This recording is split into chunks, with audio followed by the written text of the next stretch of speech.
and all of it.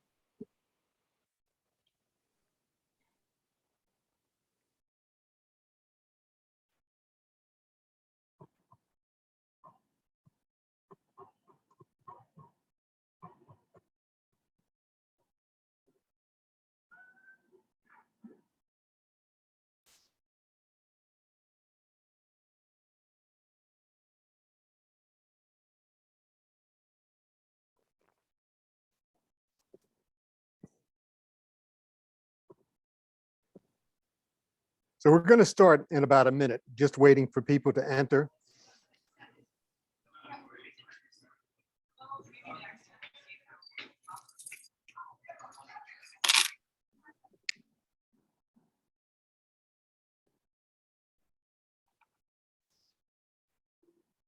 So why don't we start? I'm Bill Friedheim, Chair of the Retirees Chapter. The meeting today is going to be in two parts.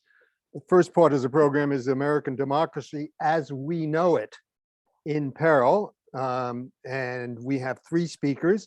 That part of the program will go to from now until about 2:15, 2:30 at the latest. The second part of the program will be updates and what's happening to retiree healthcare. And that part of the meeting is going to be a little shorter than usual because right now there isn't all that much to update, but we will give you those updates a little later. Let me also note that the Retirees Chapter is one of 16 chapters whose offices are up for election this month. Ballots are going to be mailed today. They've got to be returned by April 29th. If you don't get a ballot, let's say by Friday or Saturday, you should call the PSC 212-354-1252, and I'll remind you again about that a little later. Let me also note that a week from Thursday, April 14th, is actually the 50th anniversary of the PSC. PSC was founded on April 14th, 1972. As you probably know, as a result of some of these email blasts, we're soliciting short pieces, 2 paragraphs from people who are 50-year members on what they see as the most important or memorable event for them, whether it's CUNY-wide or a campus-based event. What's the most important event for them over these 50 years? What I'd also like to ask, whether you want to write a 2-paragraph piece for the newsletter or not, would like to also ask on the chat, anybody who's a 50-year member, could you please identify yourself? I mean, I assume there's probably 25 or 30 of us, but maybe I'll be surprised. Maybe there are more. And if you're not comfortable with the chat, if you could send to retirees@pscmail.org with maybe the subject head 50-year member, just a short email indicating that you were part of the union right from the start. Anyway, let's get into the program on American democracy. Certainly an issue that's interlaced with questions of race, class, and gender, whether we're talking about how much democracy we have or don't have right now, or historically. We have 3 speakers, one who's probably very familiar to you, and that's Steve London, who for many years, I believe 15, was first vice president of the PSC. Steve now holds a joint appointment at Brooklyn College and the CUNY Law School, CUNY School of Labor and Urban Studies, known by the initials SLU. And he's somebody who for many years at the PSC headed our legislative operations. On these issues, he's been around the block many, many times.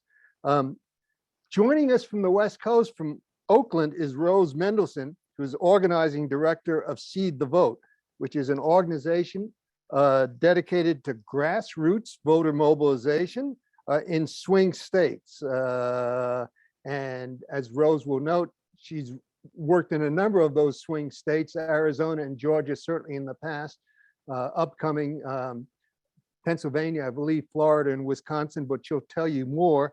Um, it's a really important organization in terms of doing grassroots work around voter mobilization.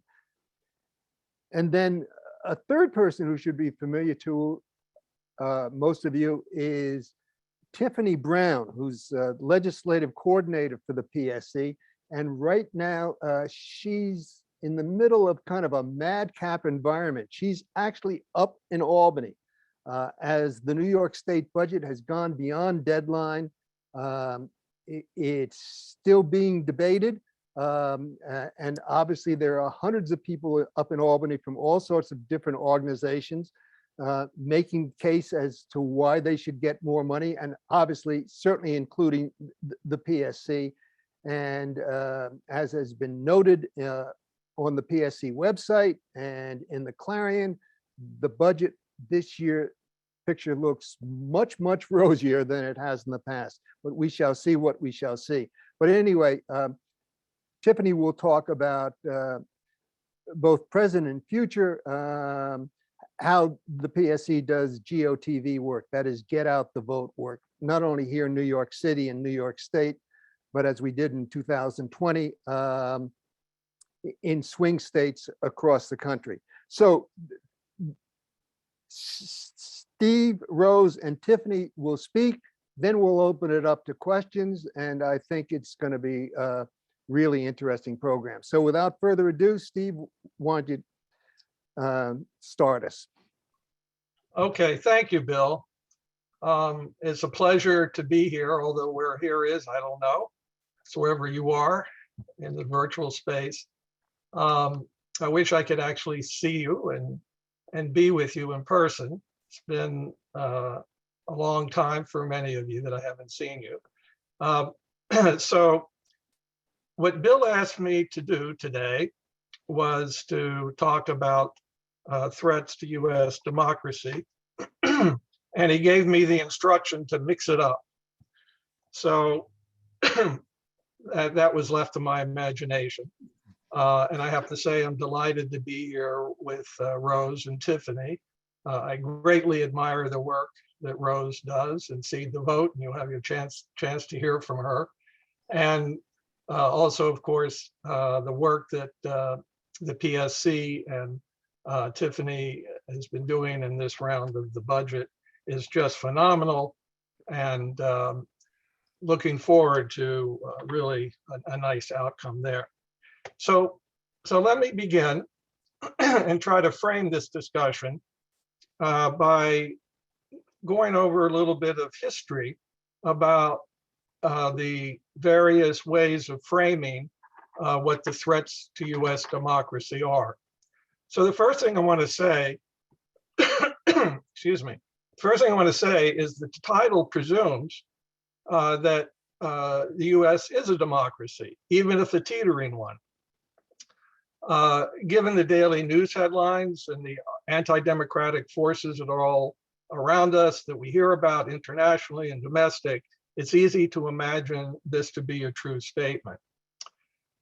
And the dominant frame for the discussion of democracy, explicitly used by President Biden, is the conflict of our time, and I'm sure you've all heard him say this, is the fight between democracy and right-wing authoritarianism, and that is both manifested internationally, as we see in the war in the Ukraine, as well as domestically with our former president.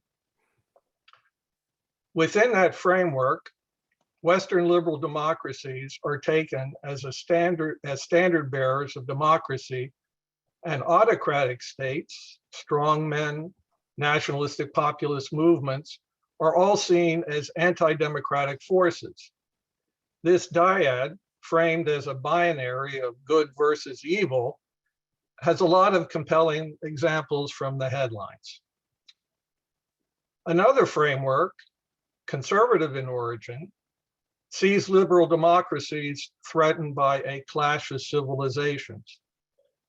Liberal democracy versus Eastern European despotism, or a multipolar challenge to liberal democratic values, which is a term used by Samuel Huntington. Again, this is a binary of us versus them, good versus bad. What is particularly disturbing about this framework is that it is used by the anti-democratic forces in reverse. So Putin or Orban of Hungary, or Le Pen of France, Lafarge of UK, Trump, all claim to be defending their particular view of what they see as a civilized nation or nationhood. Both of these frameworks use democracy or liberal values as caricatures in an ideological tug of war, which often hides more than they reveal about the nature of what Italian political theorist Norberto Bobbio called, in quotes, actually existing democracies. As I shall argue, democracy is not a thing, but an historical and time-situated process, not easily defined definitively as a universal value, nor as a clear governing structure. In the 1970s and 80s, with the advent of neoliberal policies and increasing authoritarian structures to enforce those policies in Western liberal democracies, left theorists went in several different directions. Some spoke of friendly fascism, the authoritarian tendencies of the capitalist state, and others of the corporate state. Social democrats, recognizing the authoritarian tendencies of the period, threw up their hands and said, we'll just call democracies actually existing democracies because we know that they are not fascist or communist, but they have some democratic aspects. So this still begs the question, how do you describe democracies? When we discuss threats to US democracy, I think it's important to begin with the recognition that this is not a new conversation. So how might we define democracy and assess the current threats? While democracy may not be easily defined, anti-democratic forces and actions are more clearly identified. So let me go through what I would call our essential elements of democracy in a capitalist society, and then try to talk about some of the threats to those essential elements that we're currently experiencing. One of the key elements of democratic governance is majoritarian rule. And here, of course, we see the threat currently in a number of states of election tampering and the ability and the attempt to rig elections, truly rig elections this time, in Michigan and Arizona and other states. And then the structure of the government itself is anti-majoritarian. The Electoral College, which is part of the constitutional order, the Senate, also part of the constitutional order, and the federal system.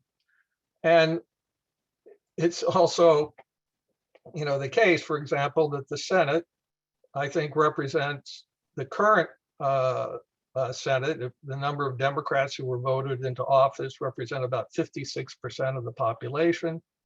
They got about 56% of the vote, but clearly it's tied 50-50, and that is the overrepresentation of small and rural states. So these are all structural anti-majoritarian problems that exist in the constitutional order, and then you add that to the election tampering efforts at present, and to try to take advantage of those anti-majoritarian structures to throw the election in the direction of the Republicans. Political equality, one person, one vote.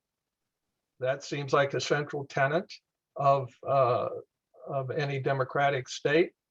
The threat there, clearly, it's the voter suppression efforts that we see throughout many states. Free speech.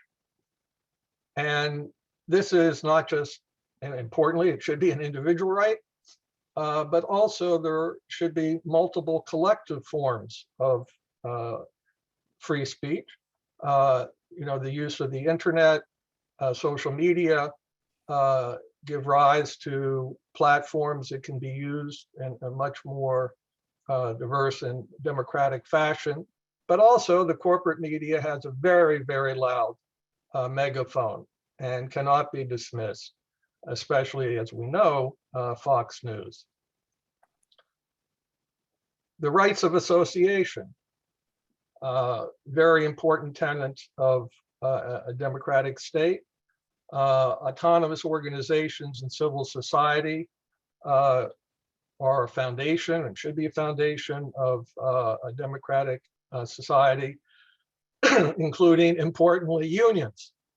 And we know the number of anti-union laws that are on the books, the failure of the Democrats over the years to put in reforms and get those passed through Congress to even the playing field to organize. The relative balance of power among class forces is not something that is usually spoken about as part of the common conversation, but it's an important aspect of power. And the threat of the concentration of wealth and the anti-democratic laws against union organizing tip the balance scales against the working classes. And without having some at least relative balance of power, democracy is threatened. Having an accountable executive, legislative, and judicial branches of government are also important aspects. We can see the unaccountable judiciary and what it can do. But also the networks that exist in Washington, the corporate networks, the dark money, threaten the ability of there to be transparency and also to hold accountable the various representatives in government. Now, these elements are not by themselves defining or definitive of what a democracy is.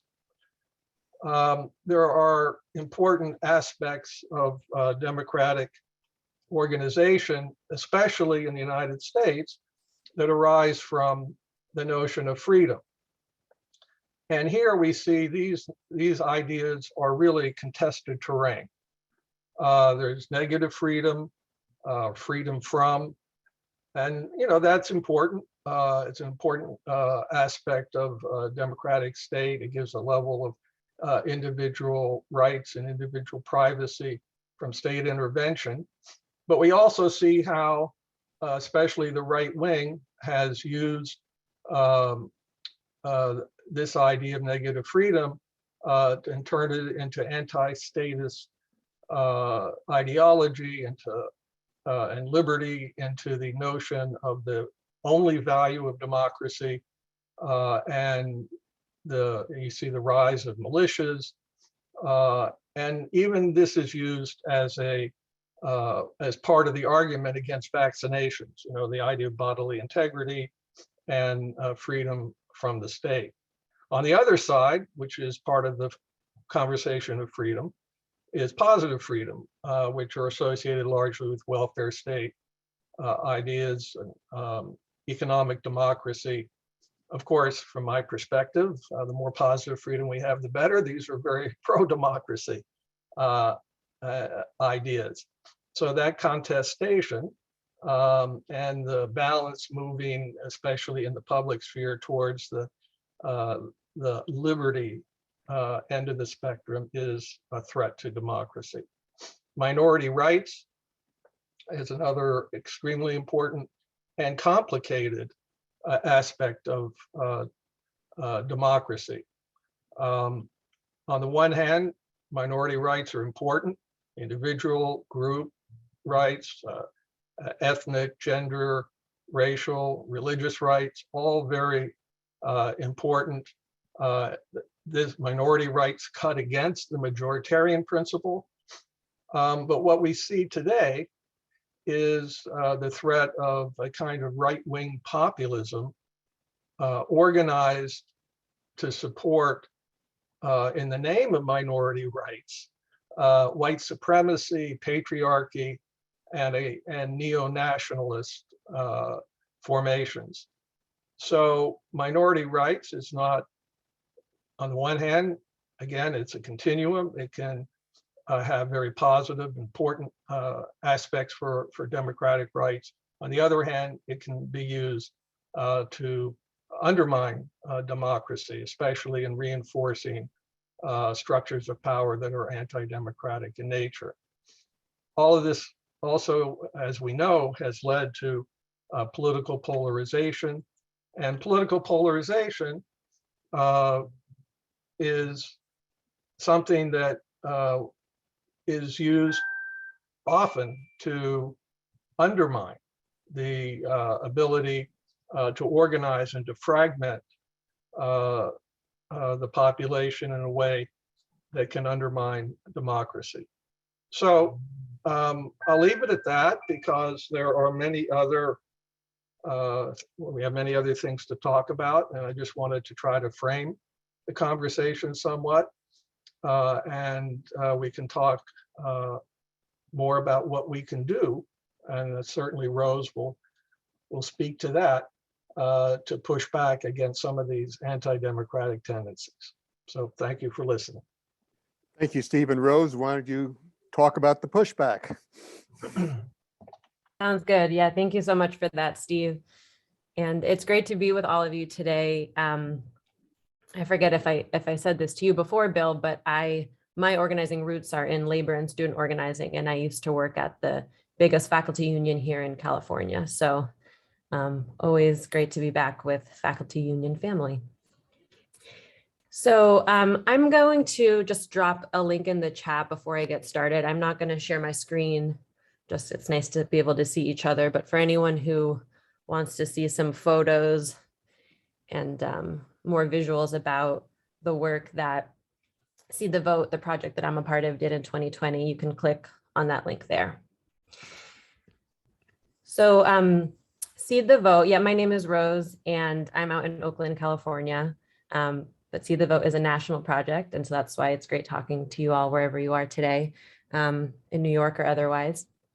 And Seed the Vote is a project that got started for the 2020 election cycle by a group of grassroots organizers and activists, mostly used to doing much more local work, who came together to start talking about the fact that in this political moment with Trump up for re-election, our political assessment was just that we had to think bigger and figure out how we could be in solidarity with grassroots groups in battleground states who were, fighting for their lives and doing everything they could to make sure that Trump didn't win re-election and stop the right more generally from winning more electoral power.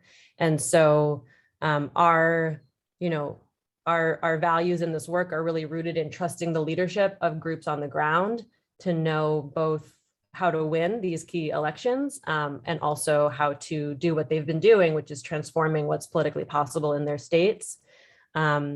And so, that means trusting their scripts, trusting their different tactics of who they're talking to and how and why on the ground leading into these elections. But also part of being in solidarity doesn't mean, just sitting out. Trusting their leadership is also asking how we can show up and support their work. And for those of us in other states, what that looks like for them, what would be valuable. And so that was the conversation that we started in 2019, which obviously changed a lot when the pandemic began in terms of thinking about how we could support the work happening in other parts of the country. So what our work ended up looking like in 2020 was like many of us, a whole lot of phone banking, making calls with our partner orgs in battleground states, making calls to voters. And then ultimately at the end, getting to do a whole lot of door knocking once our friends at Unite Here, actually, they were, instrumental for us in getting a COVID safe door knocking plan off the ground and making us feel like, oh, we can figure out a way to make this possible for our volunteers too. And so ultimately it was really exciting to get to be in person, working with them in Arizona, knocking on doors and talking to as many voters as possible. And then we also did some in-person voter outreach work in Philadelphia. And then ultimately, like so many of us, decided to join the fight in Georgia in the January runoff, and worked with 5 or 6 different grassroots groups there, knocking doors and supporting getting out the vote. And so just a little more, I'll share about some of our successes and challenges in 2020, which I'm excited for the Q&A and to hear from all of you, because I think so many of us who are organizing in different ways in the last 2 years have similar stories of the successes and challenges.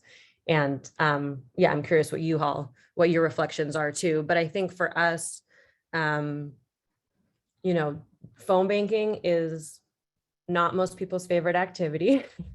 And when everyone is at home making calls, and that's kind of the only option for doing voter outreach for so long, it's just, it can be rough, and it can take a lot to feel like you're actually reaching people and having good conversations. And just being able to kind of, bring people together and get them to commit to keep coming back and making calls and doing that, not always exciting work of dialing through and, until you reach that one person who actually can use the information and does need the support getting to the polls, or you can have a deep conversation with, right? It's sometimes it can feel few and far between. And we knew that collectively we were making a difference, but in terms of making people feel like they were part of something and ready to come back and keep making the calls that were needed, it was definitely a challenge. And so, we did come up with some fun strategies. It brought in a lot of culture and music and art into our phone banking. I think we were also really committed just on the technology side of really being patient with people and making sure that we could figure out together, that everyone felt supported in having what they needed to be able to make the calls. And we had a distributed phone bank program where people could basically lead their own family and friends in making calls together. So if you didn't want to join one of these big phone banks with a lot of strangers and you said, I know what I'm doing and I have 10 friends who want to do this with me, you could coordinate your own private phone bank just for you all to be together on a Zoom and get to make calls every week together. And so being able to, support people to make that regular commitment with other people in their life and bring each other into the work, I think was a crucial piece that allowed us to grow. And we had about 9,000 volunteers working with us by the end of the Georgia election, starting from 0 at the beginning of the election cycle. So that relational work of people bringing in other people in their life and doing this work together and talking about the political moment and what felt important and why they were in this, I think helped keep volunteers engaged and making calls. And especially with all the voter suppression that we saw, just to connect back to our last conversation, some of that nitty gritty, just making sure people had what they needed to vote. And as things were changing day by day, felt incredibly crucial. And that's a lot of what our folks were talking about on the phones. In addition to doing some deeper conversations, deep canvassing, we had a lot of different types of calls that you could make too. And so people could figure out where they wanted to plug in and do that. In terms of our in-person work, again, so much of, I think, our door knocking experience we owe to the leadership of Unite Here and the amazing door knocking program that they were leading. And we had a really amazing time on the doors in Arizona in 2020. I think, we did a lot of vote tripling. So once we got someone who said they were ready to vote and had a plan, we asked who else in their life they could also support in making sure that they voted as well, just to expand that reach of each conversation. And then we did a whole lot of follow-up, which is second nature, I think, to anyone in the labor movement, but isn't always as common in electoral organizing. Of once we got someone to say, yes, I'm ready to vote, here's my voting plan, and had built an individual, rapport with the volunteer, they would do follow-up and check in with them, send a text message, ask for a selfie, a photo once they actually have dropped off their ballot, and really stayed in touch and did that follow-up. So that the barriers to voting, didn't stop people, and they had that extra connection with someone sort of helping to make sure they actually got to the ballot box or actually got to their voting center. And so again, that came from the leadership of Unite Here, and it was a really powerful tactic that I think hugely expanded the number of people who we were able to get to vote on the ground. And in a time where very few people were door knocking felt really great. You actually felt like we were having real conversations with people who hadn't already talked to a million other people at the door, which was, I think, a special experience about 2020. Trying to think of other things from our time in 2020 to share. Yeah, I mean, a lot of it was really kind of emergent, and especially with the pandemic, figuring things out as we went, really, again, trusting the leadership of groups on the ground and asking what they needed and how we could show up. And also, learning about the political context in each individual community where we were supporting the work. And, I think there's this dual thing with the cross-state solidarity work, where on the one hand, people are like, we don't want to parachute in and they feel like you have the answers. And there's definitely a fear sometimes of doing work across state lines, of having those conversations, and wanting to be humble in how we approach that.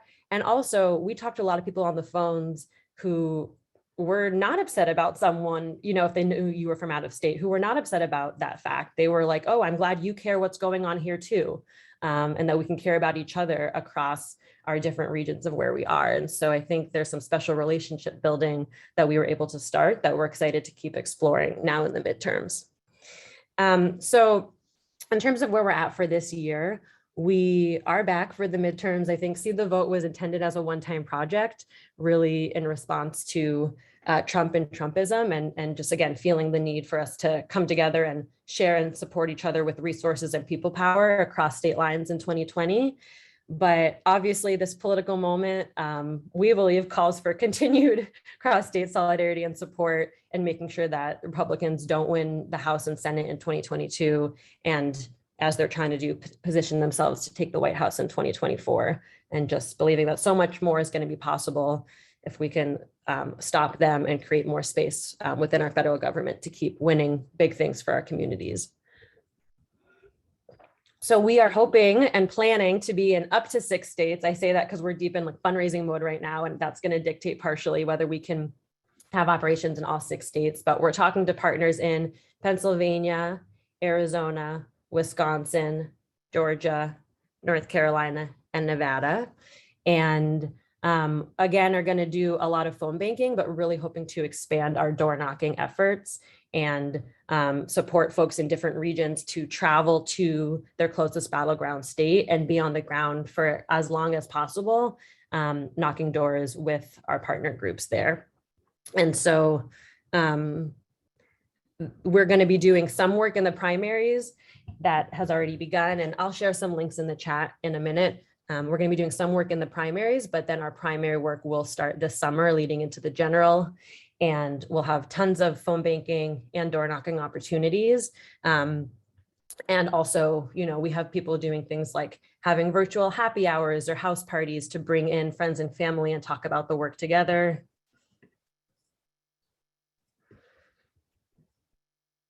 Yeah, thanks, Peter. Our wonderful leader, Peter, thank you for that question. Yeah. So let me just finish what I was saying real quick, and then I'll address that. I forget what I was saying now. I lost my train of thought. So yeah, I can actually just put up in, I will share my screen for a minute and just show you. They're just the logos, but these are all of the organizations that we worked with in 2020 and into early 2021 for the Georgia runoff. So in Georgia, again, we worked with Unite Here on the ground doing door knocking. We also worked with, I'm looking where, NGP Action Fund, New Georgia Project Action Fund. We worked with Surge, showing up for racial justice, specifically knocking doors in rural white communities with them. Asian American Advocacy Fund, Political Action Committee, and a local affiliate of Mi Gente. We're our core partners in Georgia. And in Georgia, we did a lot of our partners asked us specifically for different demographics of volunteers and different language skills and things like that. So we tried to strategize about, who to recruit to support the different pieces of the work based on which voters they were going to be talking to. And we, in terms of how we got volunteers there, I mean, the recruitment strategy was wide and a lot of relational, work of by word of mouth and having daily info sessions and asking people to invite other people in their life. And then there was a whole lot of logistics around getting folks there on the ground. And we asked everyone to help fundraise, but we also, committed to doing, to making sure that, finances weren't a barrier for anyone who wanted to come knock doors. And so everyone helped with the fundraising, but also people helped cover each other's costs. And we filled in the gaps for people as needed so that they could be there and get transportation and get housing and food while they were with us on the ground.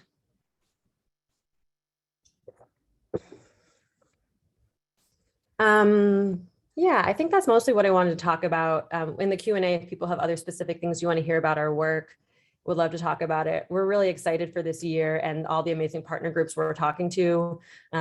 They have really big plans, and I think we just want to get as many volunteers as possible on the ground. And it was an incredibly invigorating and inspiring experience, I'll say, getting to be on the ground in 2020. And the operations that we got to be a part of were really special. I don't know if you all are already talking to Unite Here. I know there's a lot of union conversations happening about door knocking in the midterms. And I think we're excited to be part of that and to work with them again. And, we're also See the Vote's a vehicle for groups of people who, and potentially even organizations who don't have the right political vehicle to plug in together, where you and your whole group can come together and door knock or make calls with us. And so, especially for organizations that are nonpartisan and that kind of thing, we want to help use those networks and get people who want to get plugged in, and we can help be that umbrella for folks for whom that makes sense. Okay, I think I'll leave it there and drop a few links in the chat, and excited to talk more in a few minutes. Yeah, and certainly links, how our members can link up with Seed the Vote. Our next speaker, Tiffany Brown, who's legislative coordinator for the PSC, knows something about mobilization because she's in the middle of a big mobilization right now. As I noted earlier, and maybe some of you missed it because you came in late, Tiffany is on the ground in Albany, where the PSC has, over the last couple of months and certainly the last couple of weeks, mobilized hundreds of members and students and people in allied organizations around pressing for the budget that CUNY needs. So Tiffany's going to talk a little bit about PSC's Get Out the Vote operations, both here in New York State and New York City, and what we've done in the past in other states and maybe hope to do in the future. So Tiffany, you're on.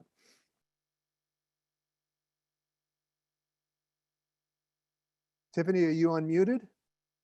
Can you guys hear me okay? Yeah. Can you guys hear me? Yeah, we can hear you, but there's a little background noise there. But anyway, go ahead. My apologies.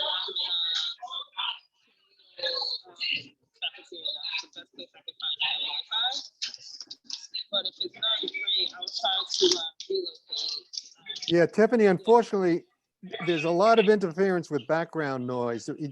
We can barely make, I don't know. Samantha, I don't know if you can help Tiffany maybe in neutralizing that background noise.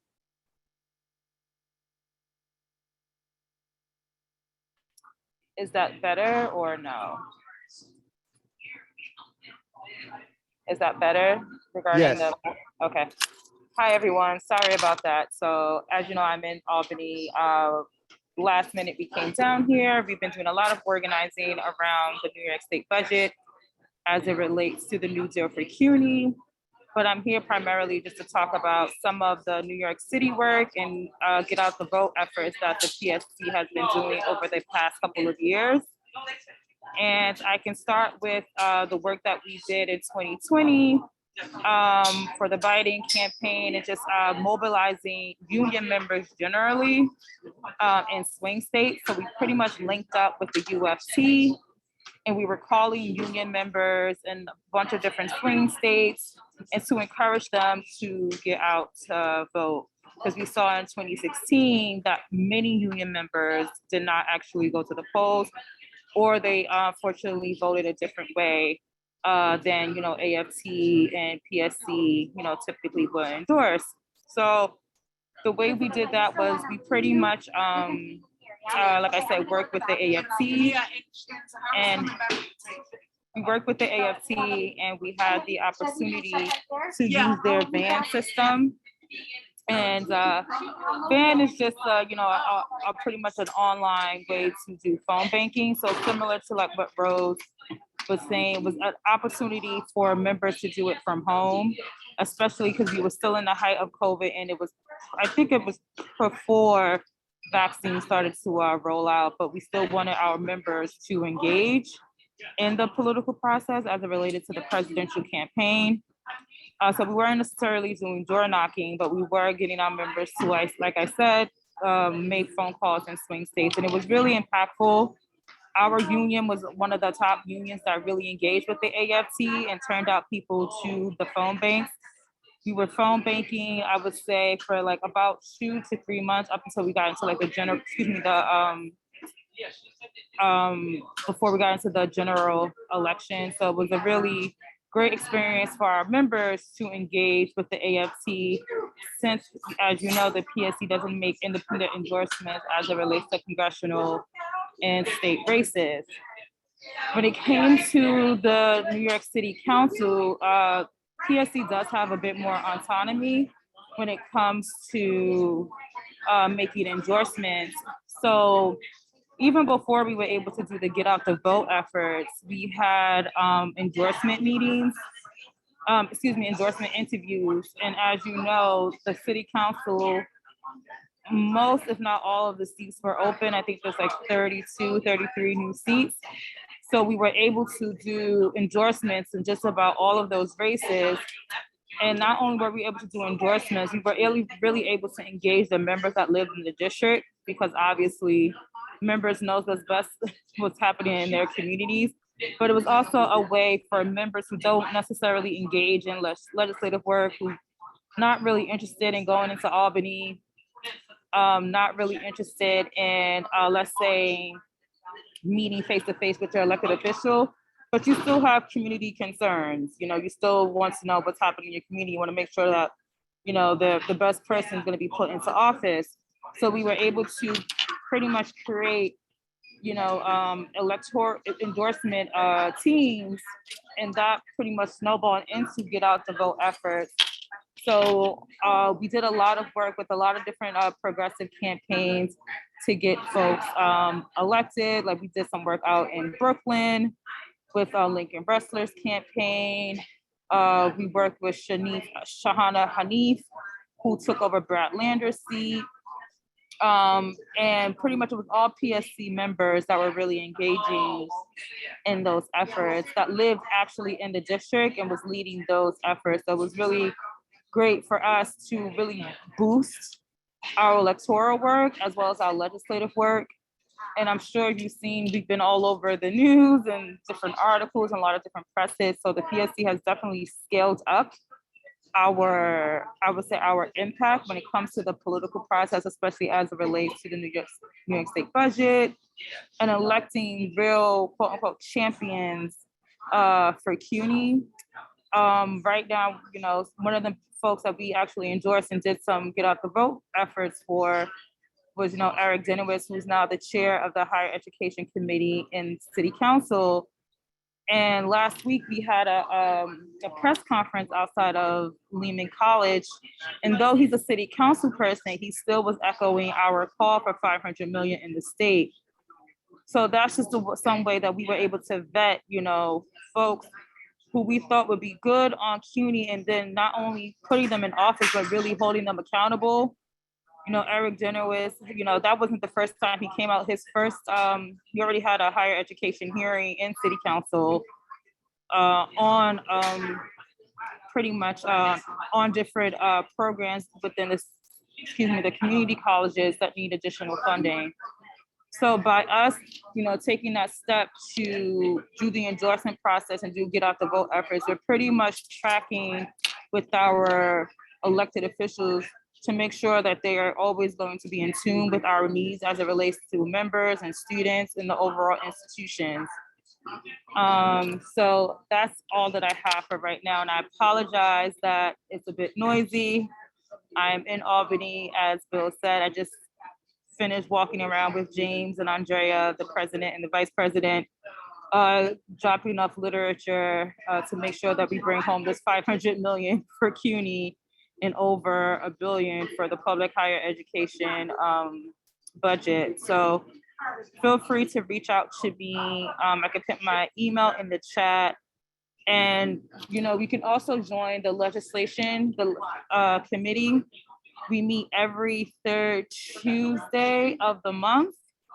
And you can check the PSC website to see how you can get involved, whether it's just coming to the meetings, you know, going up to Albany, being a part of endorsement interviews, or bringing your own sort of political acumen to the committee is always welcomed.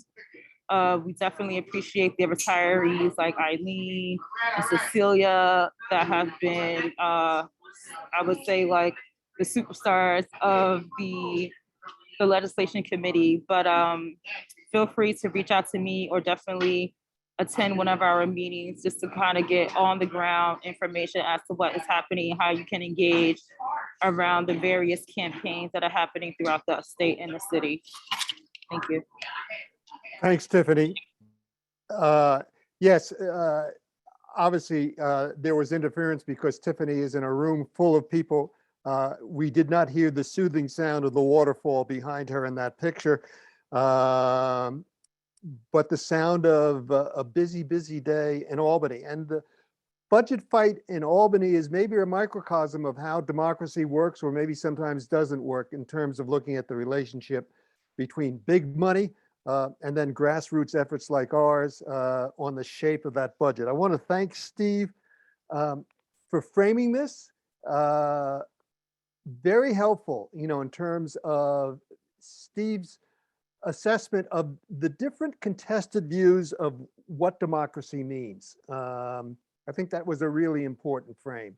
And want to thank Rose for linking us to efforts on the ground in contested states. So let's open it up to questions. And if you want to ask a question, go to reactions at the very bottom of your Zoom page, where you see icons, and under reactions, click reactions, and then just click raise hand. And let me open up a participants. So questions, comments.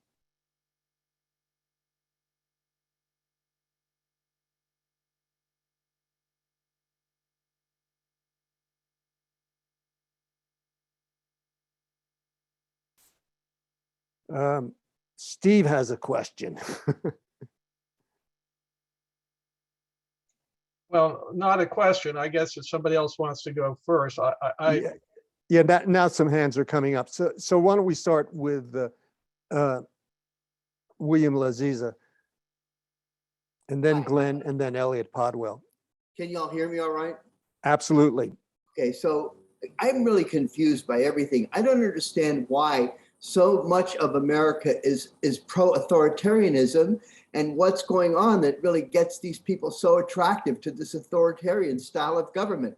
I feel like all those people aren't necessarily providing accurate information, and it's all for some form of agenda that I don't really get.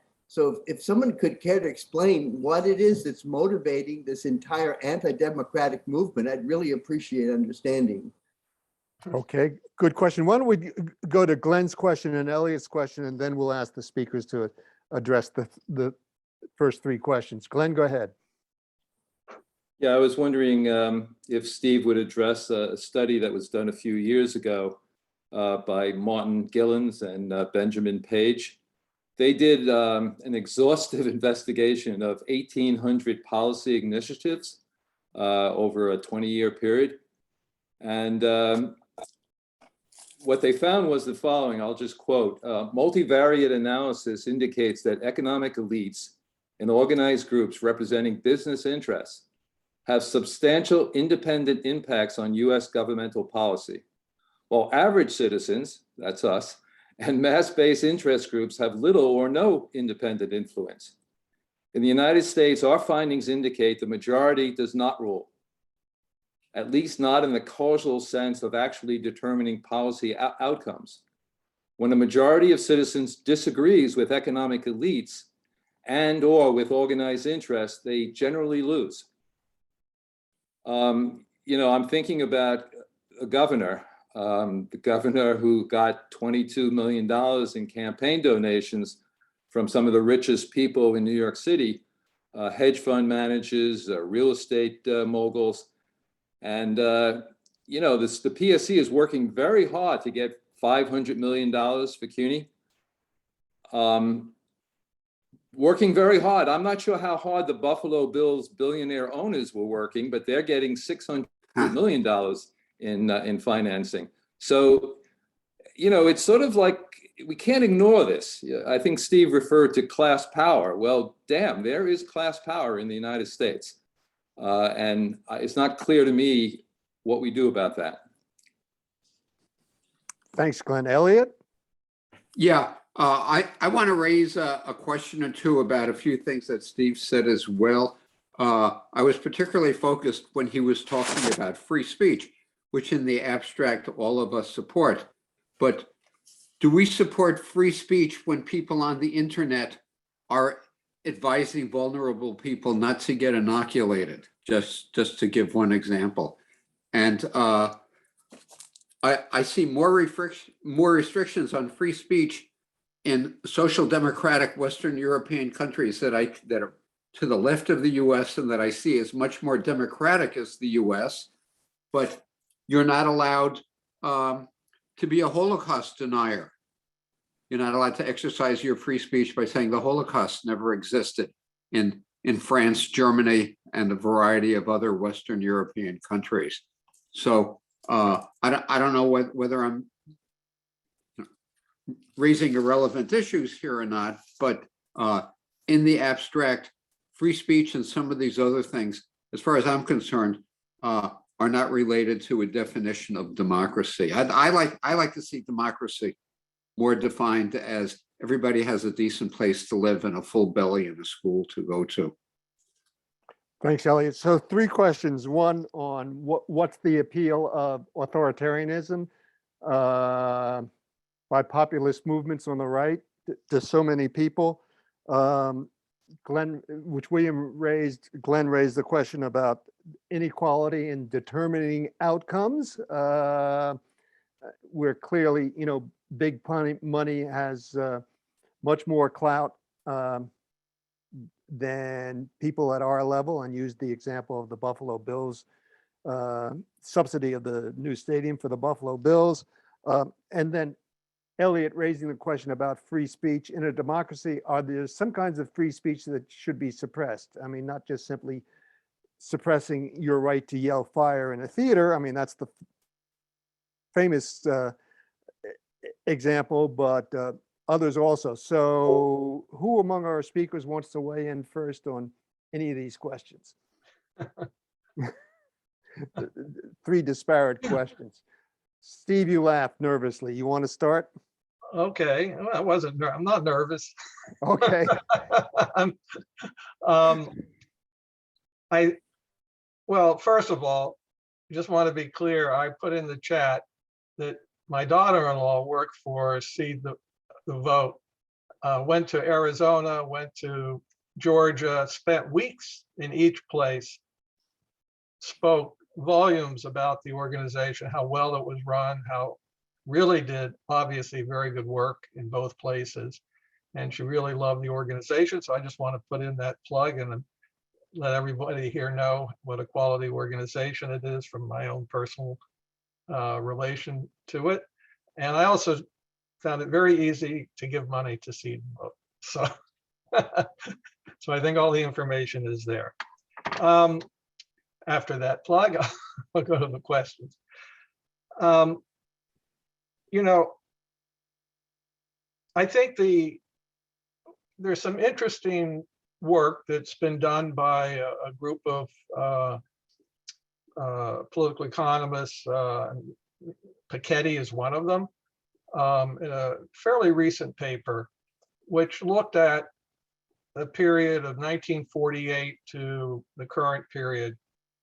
It looked at voting and voting for left parties and right parties over that period across a number of Western democracies. I'll put that in quotes.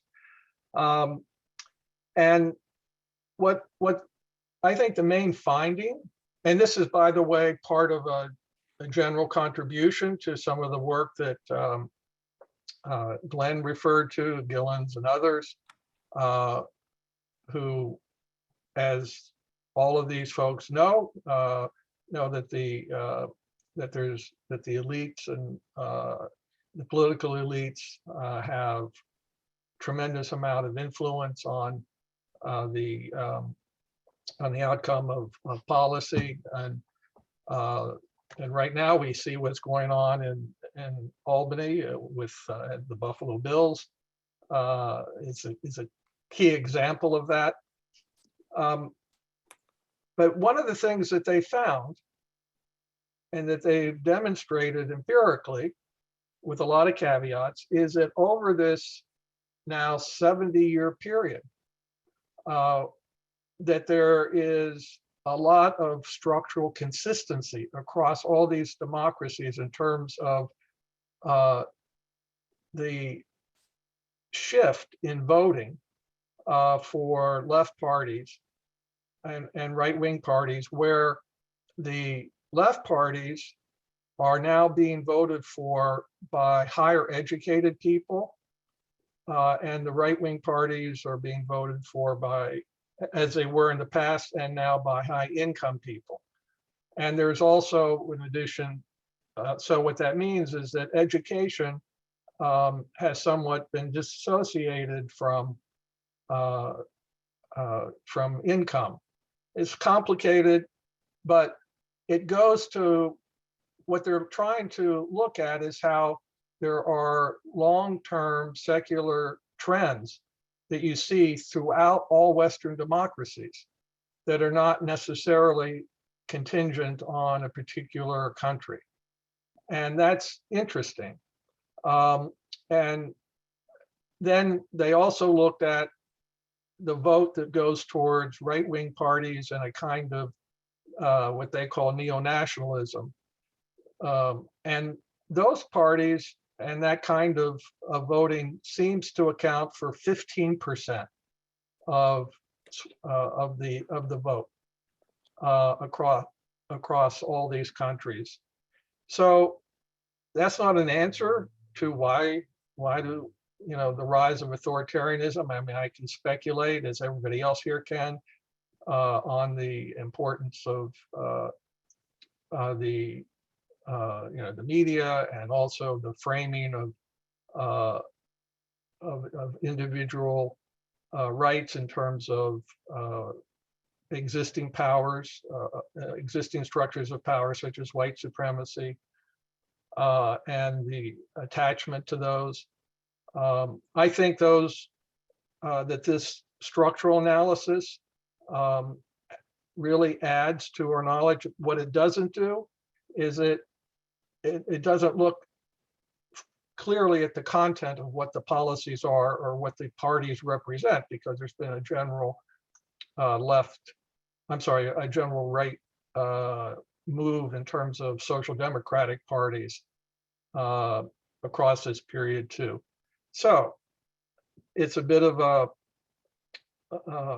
I'm just pointing to this as something that you might want to look at if you're interested, and look into how these are long-term structural trends.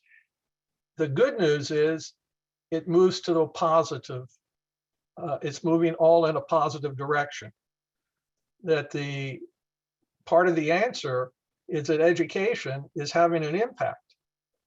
And it's having an impact in moving the electorate to the left and voting for left parties. Maybe, we've seen the work that we've done here in New York and PSC. I understand Glenn's this question, and we all struggle with it. But, it's taken us and everybody here, not only are you part of the education process and institutions and moving that general trend line towards the left over, decades, but also this, if we get a good budget, and I think we're going to get a good budget, how much is a question. That's been a 14-year process.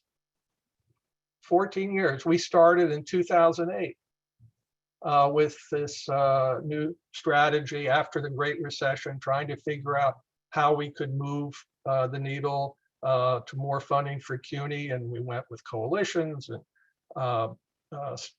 2008 was the first iteration of CUNY Rising, and through a number of leaders over these 14 years, we've persisted, and we helped shift the Senate.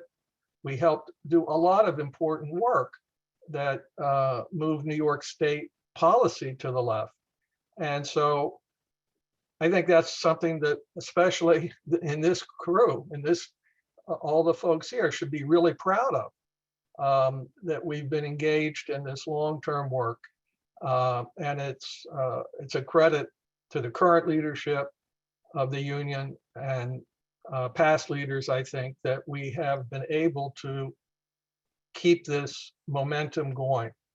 And even to Glenn, in a circumstance where the billionaires can come in and just take their pound of flesh, we've mounted the power to get a significant pound of flesh out of the legislature in this round of bargaining. So, Rose or Tiffany, anything you want to add? And what about Elliot's question about, in a democracy, what limits should there be on free speech? I think Tiffany had to go. No, I feel pretty good about leaving this round of questions to Steve. I mean, the only thing I think I would add from an organizing perspective is the right has been doing a lot of organizing and fighting like hell, and we need to also. Yeah, certainly the right is well organized. Erwin Yelowitz? Yeah. Another 50-year member of the PSC. Yes, longtime member of the PSC. And first of all, I want to say to Steve, hello. I haven't seen you in a long time, and my best wishes to you. And my question is about the challenge to elections in the United States, which we have seen in the 2020 election. It was the first time a presidential election had been challenged since 1876.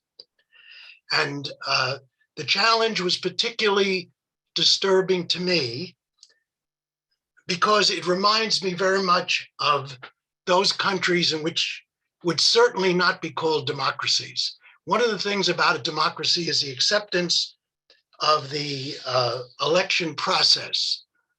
However it is constructed, it may not be constructed in the fairest way, but however it is constructed, all parties agree to accept the outcome.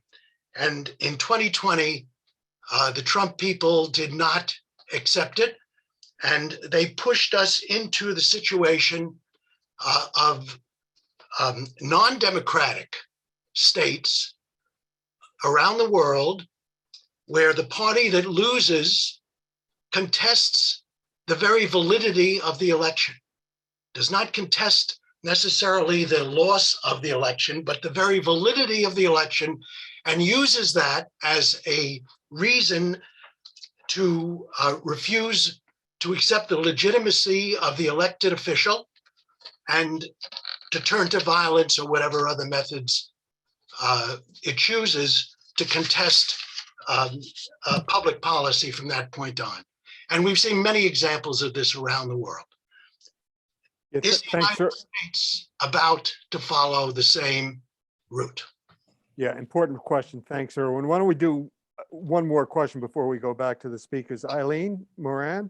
Yeah, I guess my question is both for primarily for Rose, but probably somewhat for Tiffany too, if she's still there and able to be heard. As someone who has done the phone banking, I was touched by Rose talking about all the ways to keep enthusiasm up, because anyone who's done phone banking, you mostly get a lot of people who don't answer.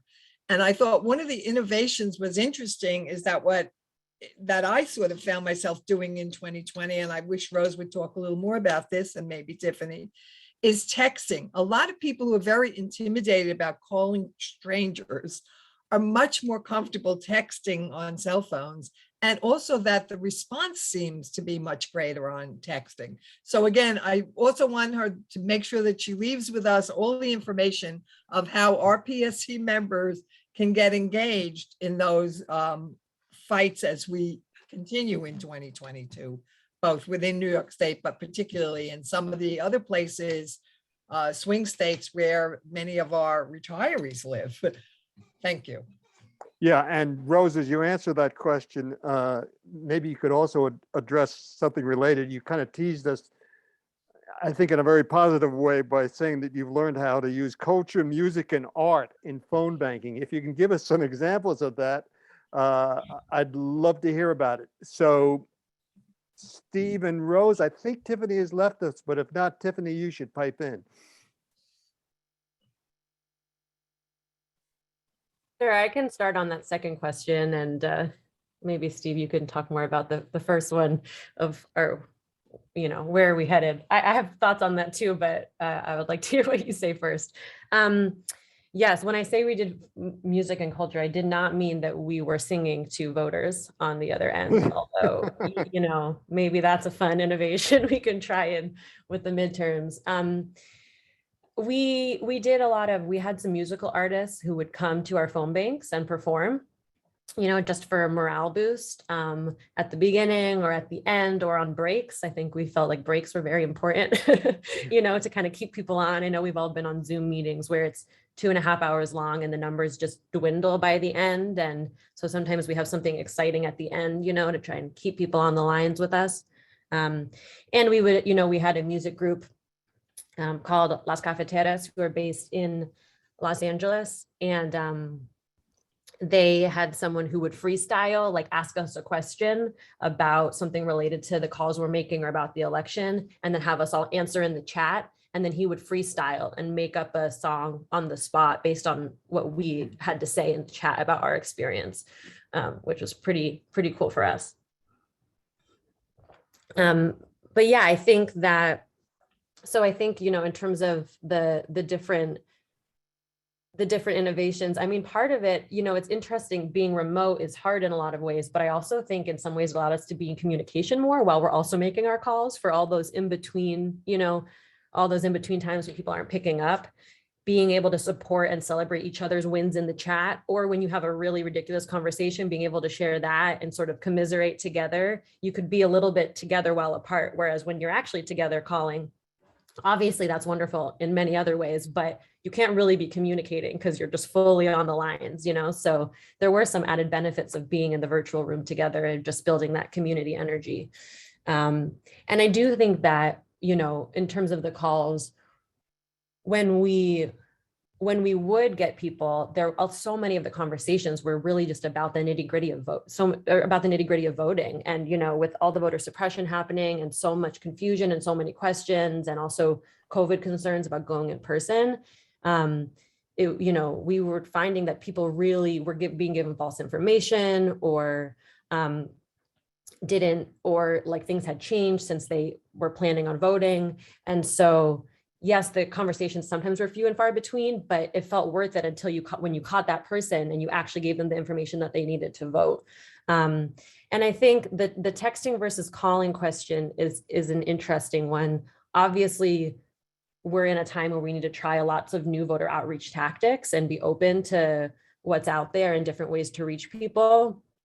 And I think that texting, I'd be curious, there's different people still kind of crunching numbers from each election. The general idea with like voter outreach conversations, right, is the more relational, the better. So first is if you can talk to people, that's going to be the best of actually like having a relationship, and then them saying someone in my life, reminded me to vote and told me how. That's the best thing. The second best is seeing someone face to face and being able to build a relationship, even if you don't already have one, right? So that's door knocking. And then sort of down from there, all the way to an impersonal mailer. I feel like that's the general thought, is like the more relational, the better. The more you can build, a relationship where someone thinks of you as another human and feels accountable to and supported by, that's going to increase their chances of voting. That said, yeah, we're in a time where people are not picking up the phone. And so texting, I think, is less relational in some ways, and that it can be a two-way conversation, but it's usually much shorter. But there are definitely going to be people who we reach from texting who we're not going to get on the phones. And so I think it's a great additional tactic. We at See the Vote are not focusing our energies on texting. And that's mostly because I think we know people want to text, and there are places to text. So you'll see on our website, we have like partners who you can go do text messaging with, for example, the Working Families Party. And I think we feel like our job is to support people to build the skills and the sort of the thick skin around phone banking to stay in it, because we do think it's an impactful one that if we offer a whole lot of texting, everyone's just going to want to do that instead. So for people who are really, like, I can't talk to people, I can't get on the phones, we want texting to be there as an opportunity.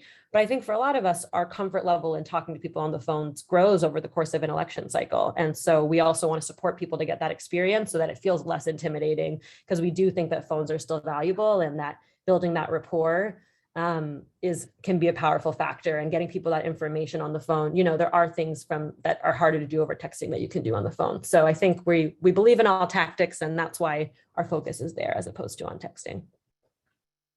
Thanks, Rose. And Steve, Irwin directed a question to you specifically.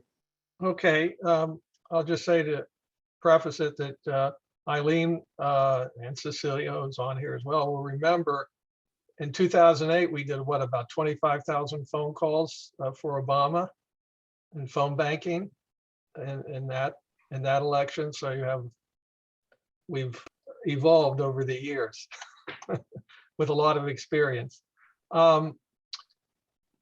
So look, I think, the insurrection and the attempt to delegitimize the whole election is obviously extraordinarily serious.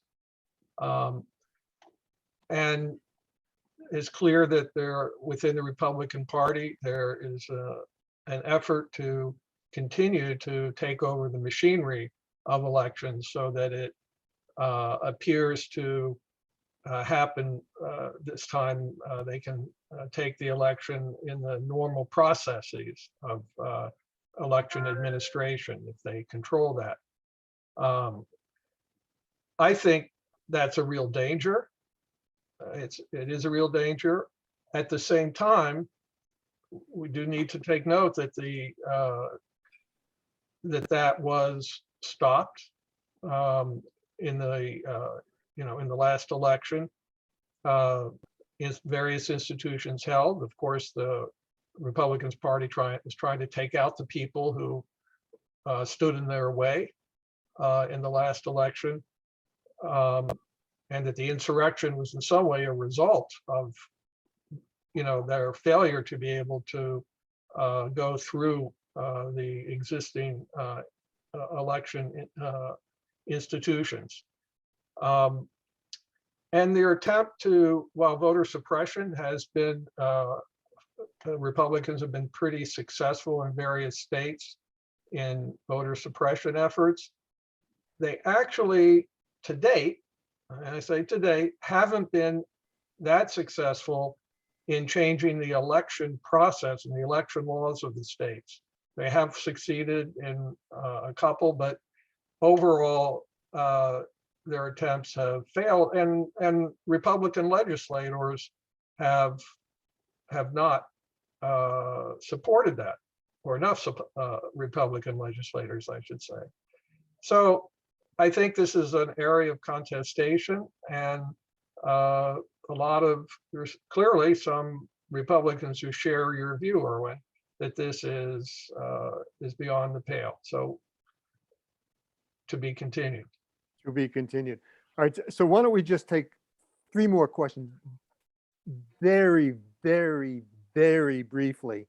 And Ann Friedman and Robert Cowan, and I know Peter Hogness also asked if he could speak for a moment. So Ann, go ahead.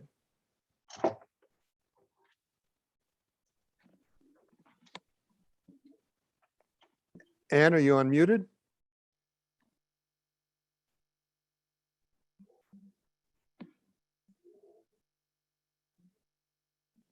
Am I unmuted?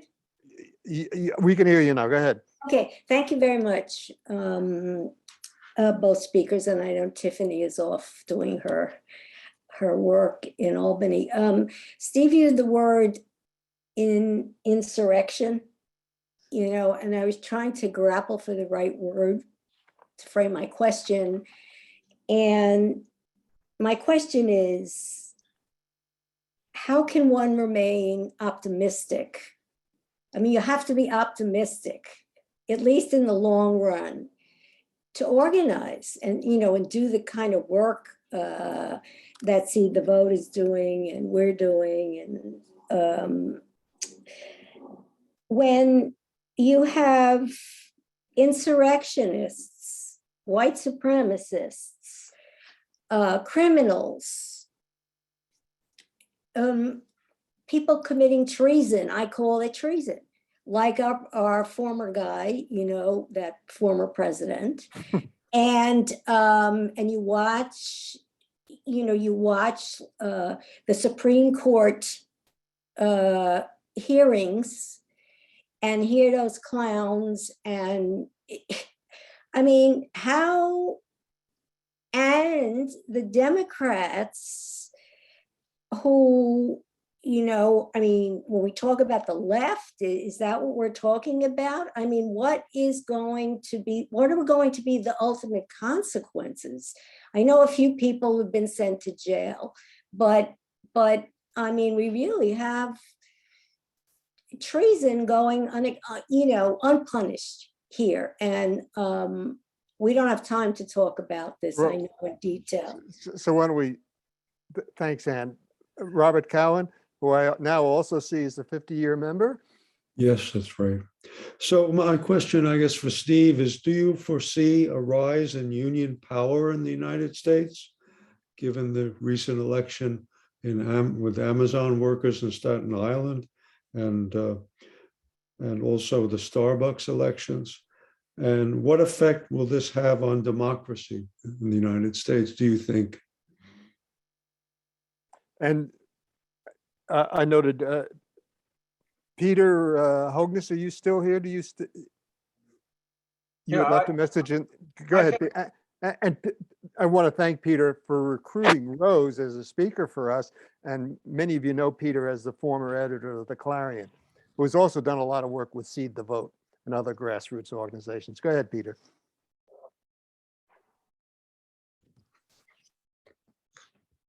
Peter? Are you unmuted? Thanks. Can you hear me now? Yes. Okay, great. Yeah, technical glitch there. Anyway, I just briefly wanted to let folks know that the group that I'd worked with in New York, Water for Grassroots, worked really closely with Seed the Vote in 2020 and in the Georgia runoffs, and we're going to be helping form a kind of local Seed the Vote organizing committee. So anybody who's up after I finish now, I'll put my email in the chat. Anybody who's interested in being part of that can get in touch with me. I would just second what Steve's daughter-in-law said about the political culture of the organization has made it very supportive and easy to work with. Everybody I know who went out of state to volunteer, whether it was to Pennsylvania for a day or two, just a day trip, or whether it was to Georgia for 1 or 2 weeks, uniformly had a great experience and was very glad that they did. There's also ways, even if you don't want to do even a day trip to Pennsylvania, that you could help be part of that support apparatus for getting people there, so that, as Rose said, finances would not be a barrier to anybody. That was a very kind of, as CUNY professors will appreciate, or CUNY staff also, to be able to tell somebody, if you're interested and you can take the time, we will get you there.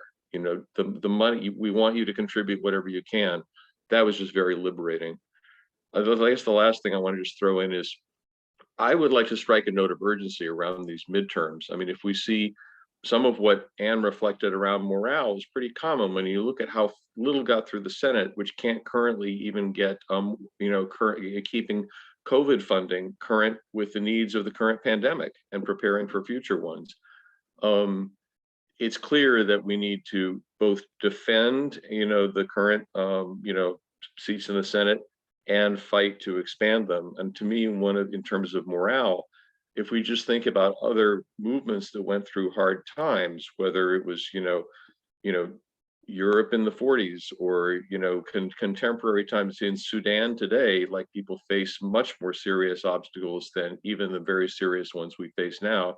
They found ways to keep going. And for me, from a morale point of view, one thing I've liked about working with the in-state groups that See the Vote supports is that it's kind of 2 for 1. You can help win these very key elections where there could be a fairly narrow window to ensure federal guarantees of the kind of democratic processes that are under assault that, Irwin was referencing. So you can focus on immediate wins, but you're also helping build the strength and network of groups on the ground that are engaging in the long-term struggle to transform those states politically. Like one of the first groups we worked with, Lancaster Stands Up, formed in central Pennsylvania. What motivated them was basically seeing all the right-wing organizing going on in rural and small town areas, and saying, look, if we don't show up, somebody else is doing the organizing.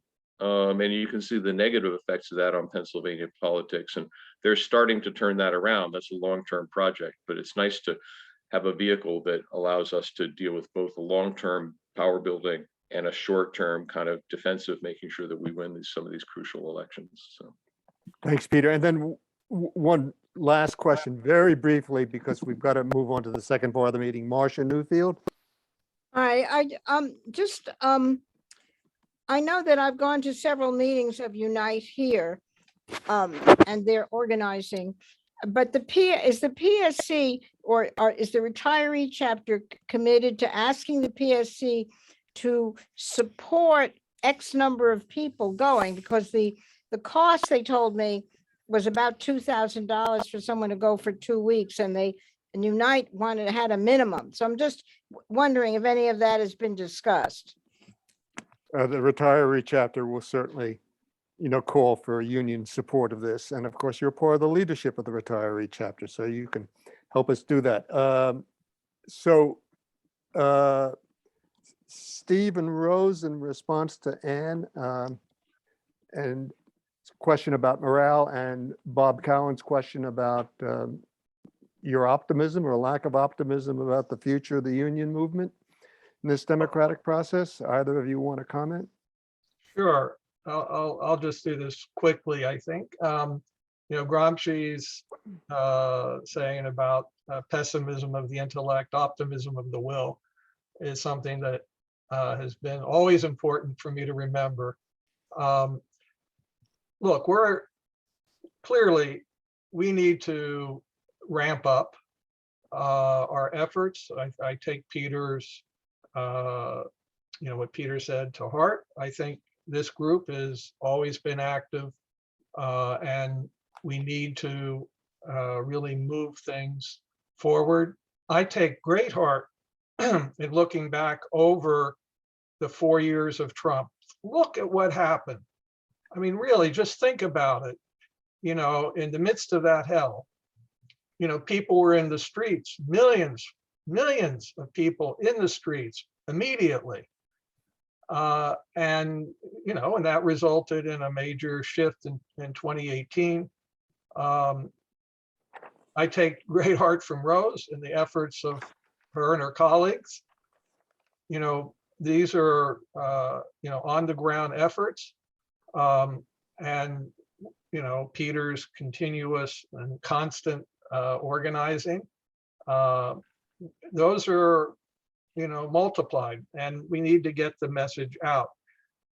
I think that the Amazon, election showed the importance of spontaneous organizing, and that spontaneous activity can happen again in the labor movement. I think it's posed a real challenge to the labor movement about how to organize.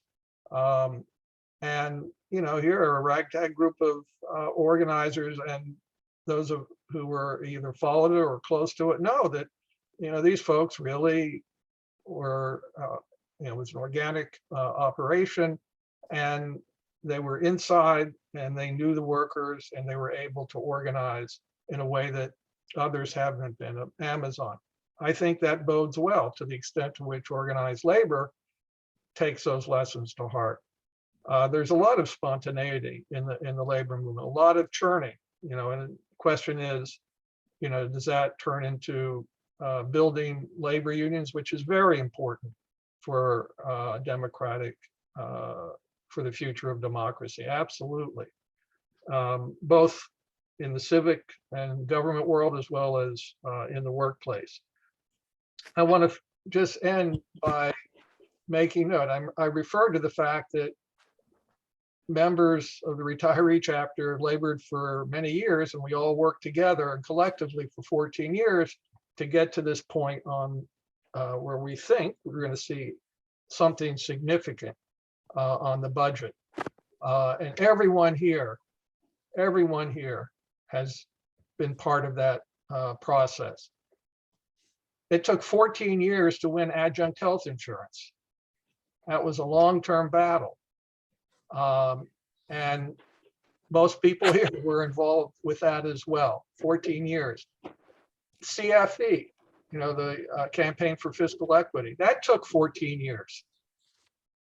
Now, I hope we can make change without having to wait for 14 years, but it's an indication of the fact that, working long-term, optimism of the will, engaging and organizing, then moments open up. We worked for 10 years to shift the Senate, from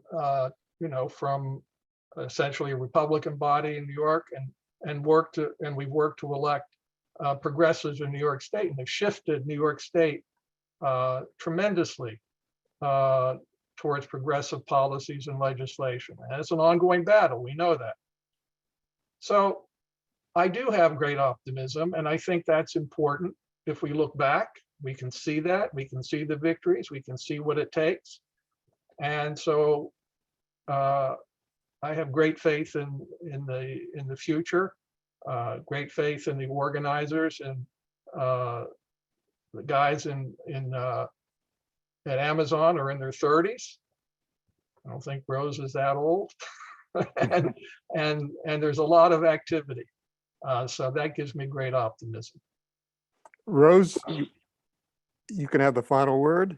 Very briefly. Yeah, you caught me, Steve. I'm not that old. Yes, and I see your response in the chat. I think there's a lot to talk about there, and we probably don't have time today to fully talk about the strategy and what the Democrats are and aren't doing in terms of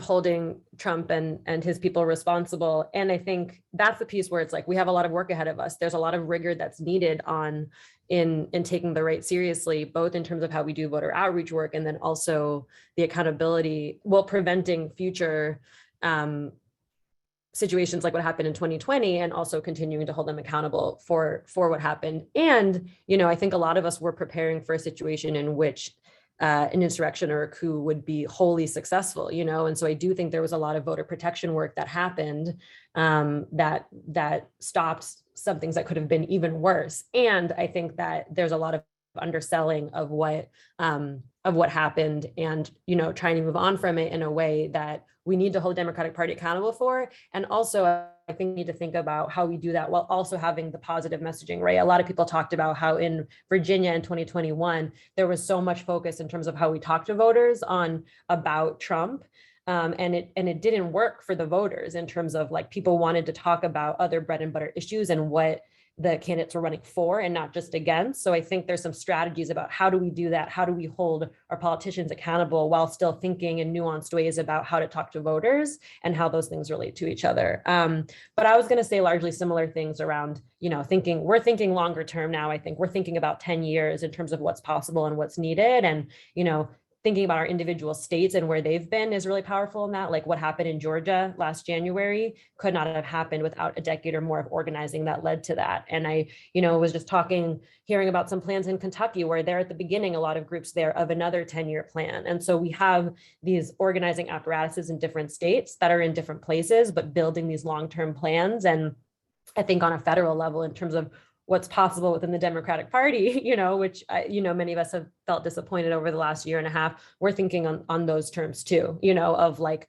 we need to take the right seriously so that we can create the space to win a lot more over the next decade. And that's how long it's going to take. And so not to think our task is only winning the midterms, but that's creating space for us to then keep fighting really hard, and that we are going to see those gains. And we have already seen some shifts within the Democratic Party that show that our movement forces are more powerful than they were 4 years ago. And they're having to take us seriously, but we have a lot more power building to go before we're going to get some of these wins. And so I think that long-term thinking is personally what gives me hope as well. Well, I want to thank both of you for seeding a really rich discussion. You both reminded us that the challenges are immense, that organizing is an arduous long-term investment, but there have been very real wins along the way. And I like that both of you finished on a note of optimism, and I just love, the joy and energy that Seed the Vote brings to their grassroots activities. So again, thank you so much. And we're going to move on to the second part of the meeting. And maybe my segue is this, that a year ago, most in terms of what's happening with retiree healthcare, I don't think that most of us expected that we would be in the place where we are right now. And that is that the move to switch us into a Medicare Advantage Plus plan is really at a standstill. We don't know necessarily what the future holds, but there has certainly been pushback by our own retirees and municipal retirees across the city and allied associations. So I think we're kind of at a point right now where we didn't really expect to be. So what we're going to do in the second part of the meeting, I don't know if there's all that much new to report beyond what's been in the email blast, but we're going to report. And I'm going to first ask Pete Zweiback, who is the PSC's attorney, to report on what's happening with the lawsuit and exactly where we are now, as both the city not only filed a notice of appeal, but appeals, and the people who brought the lawsuit have filed a counter appeal. So maybe Pete can bring us up to date on that and where we're at and what's to expect. Pete? Okay, thank you. Can you hear me? Yes. Okay, I just as I got on this meeting, they started construction drilling like right outside my window. So I've got my headphones on. I hope everybody can hear me. Okay. I think as Bill said, there's not a whole lot new to report. As you know, the judge stopped the plan, the forced sort of transfer, and the city has appealed that decision. I do not believe, and I'm checking now just to see, right, quite frankly, if there's something that's been updated recently. I hadn't heard that that's actually been scheduled at this point. I think that's correct. So we don't have a date on that. So our guess is that on that appeal, they're going to ask the appellate court to vacate the, injunctive orders and the prohibitions on moving to the new plan, but we don't know exactly what the timing is going to be, and we don't know how successful that's going to be. That's, I think, I mean, there's really not much news, so I don't want to take up a lot of time, but that's really where things are right now. Bill, if there's something particular you wanted. Oh, just tell me if my understanding is correct, is that the city wants to expedite this and wants the appellate division to hear this during the June term, which ends, as the term June term suggests, at the end of June, while the counter appeal says, no, we shouldn't rush this, and it should be heard in the September term, which begins in September, which would make a big difference in terms of, not only when a decision is going to be made, but whether it's negative or positive, how it's going to impact on us, particularly since it will probably take, if the decision is overturned, several months for the city to put the Medicare Advantage plan into operation. But am I correct in that? That's kind of where we stand right now. So we're basically waiting to find out when the appellate division is going to hear this, sooner or later. And I don't think there's much more to report than that. I think that's correct. And truthfully, even if it's sooner, even if it's in June, it's not clear that necessarily we'll get a decision in June. It's not, it's unclear. So yeah, that's exactly where things are, and we're waiting. Yeah, and my sense, I'm not an expert on this, is that the city and the alliance are kind of at a standstill in terms of what their next step is, because they don't know how this is going to be resolved. So it's at a status quo ante right now. I mean, I think that's right. Yeah. The majority of us who are on New York senior care, premium free, but unfortunately with new copays, but it's still premium free and probably will be for the foreseeable future. Yes. So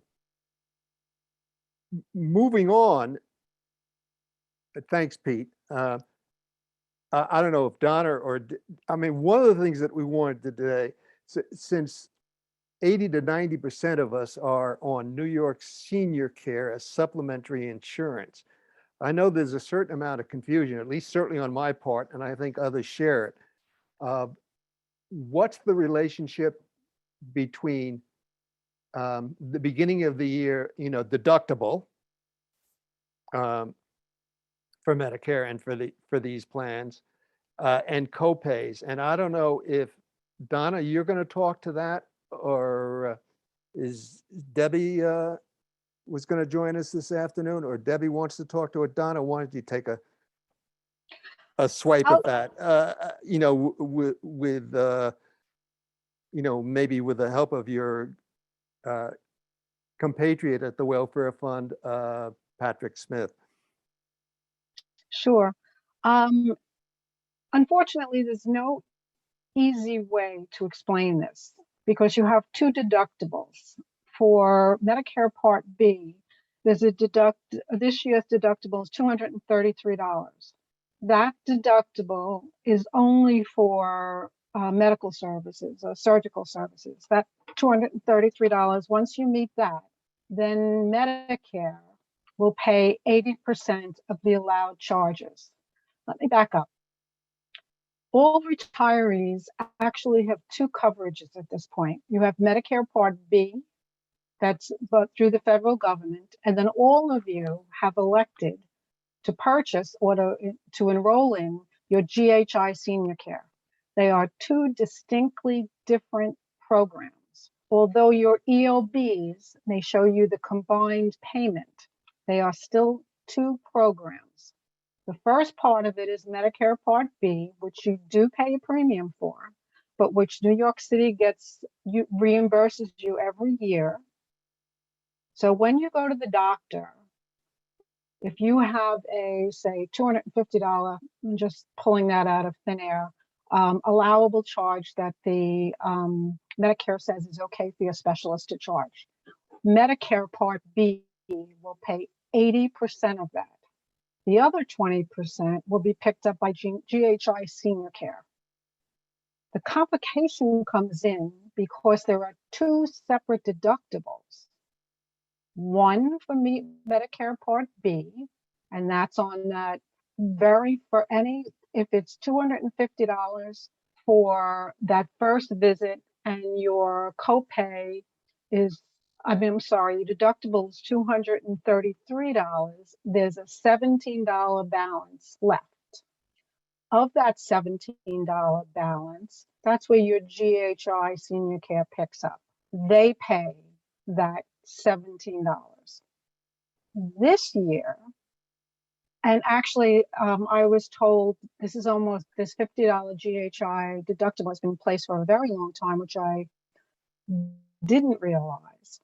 So that $17 now, you do not get reimbursed because now GHI has a $50 deductible. So they're going to make you pay the $17, and that's going to go towards your now GHI deductible. So you have two layers of deductible, one from Medicare and one from senior care. It gets complicated because after the first deductible is met, your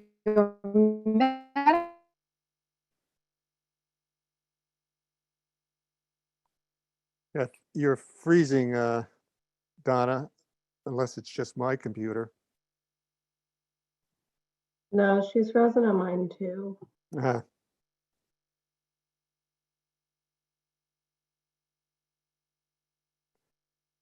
Uh,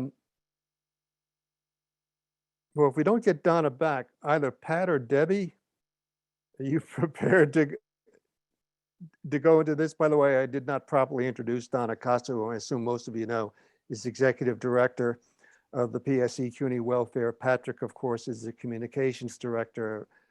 Pat Smith of the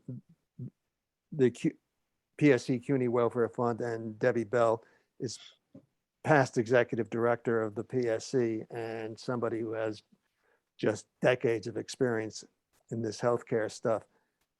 Can we get Donna back, or if not? I'll keep trying to talk about her example. Okay, much appreciated, Debbie. Yeah, No problem. in this digital age, unfortunately, this happens. So what she was trying to explain is that Medicare and senior care, Medicare Part B, which is your doctor bills, not your hospitalization. This is all about outpatient doctor bills. Has one deductible and senior care has another.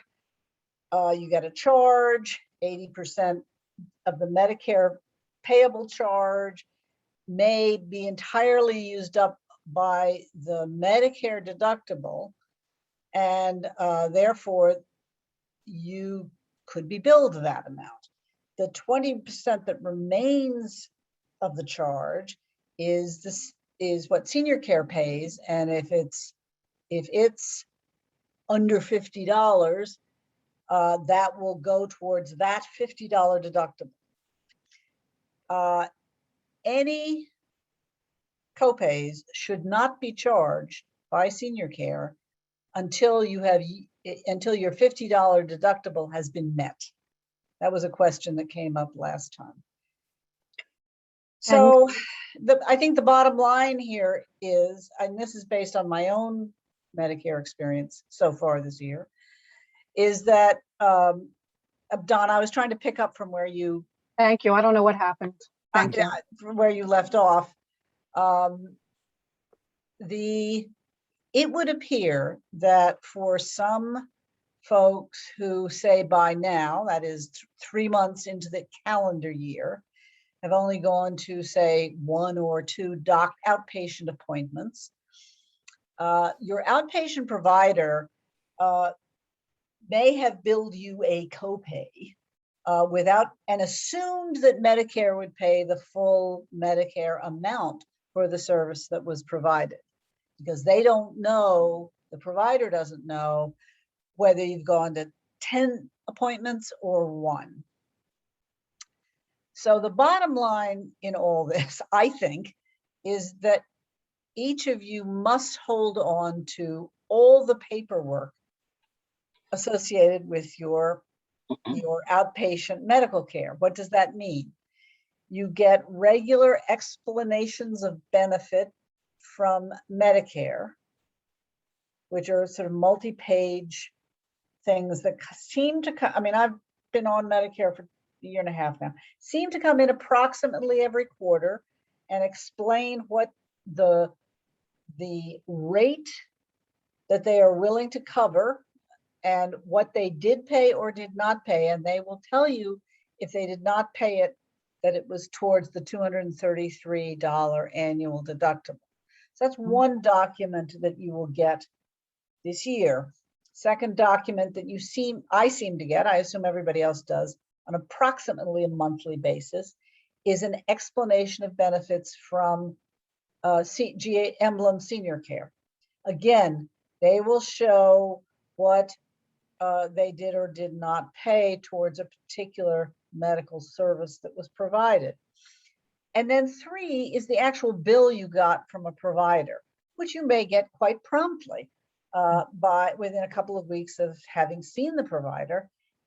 And as I said, that provider may assume that Medicare is going to pay a large part of the Medicare rate, and that you're only going to be charged a $15 copay.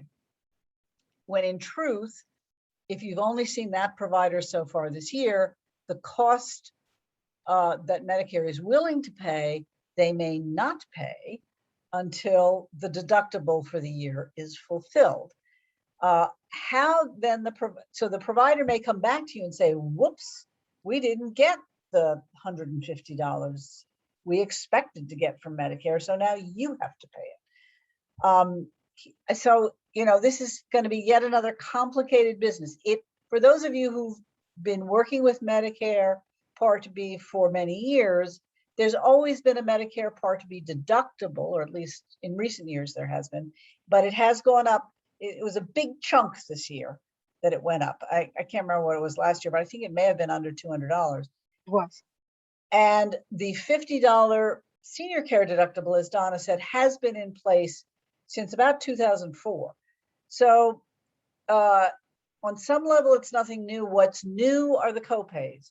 So you should not have to pay a copay to senior care for doctor services until your senior care deductible, $50, has been met.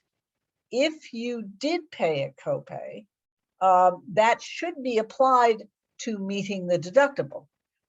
But think about it this way. You paid the copay to the doctor. Senior care doesn't know that you paid the copay to the doctor. That's why keeping all this paperwork is going to be necessary to straighten things out ultimately. And I think Donna may want to editorialize also, but I'll go ahead and do it, which is we are not confident that senior care sees enough of all this back and forth to keep everything straight. So it's going to be up to each of us to keep our own records straight. As one other retiree on the chapter executive council commented, who had multiple appointments in the first part of the year, in her experience, it seemed to be working okay because she had multiple appointments. But everybody, as I hope everybody has learned, we are each different and unique in both in our Medicare and senior care billing experiences. So. And GHI confirmed to me, which it's a good thing, but it just adds another level of complication on it, that if your visit, say the last visit, you had only $7 left of your deductible, that's all you'd pay. You don't pay the $15 copay. It's the lesser, I know, it's the lesser of.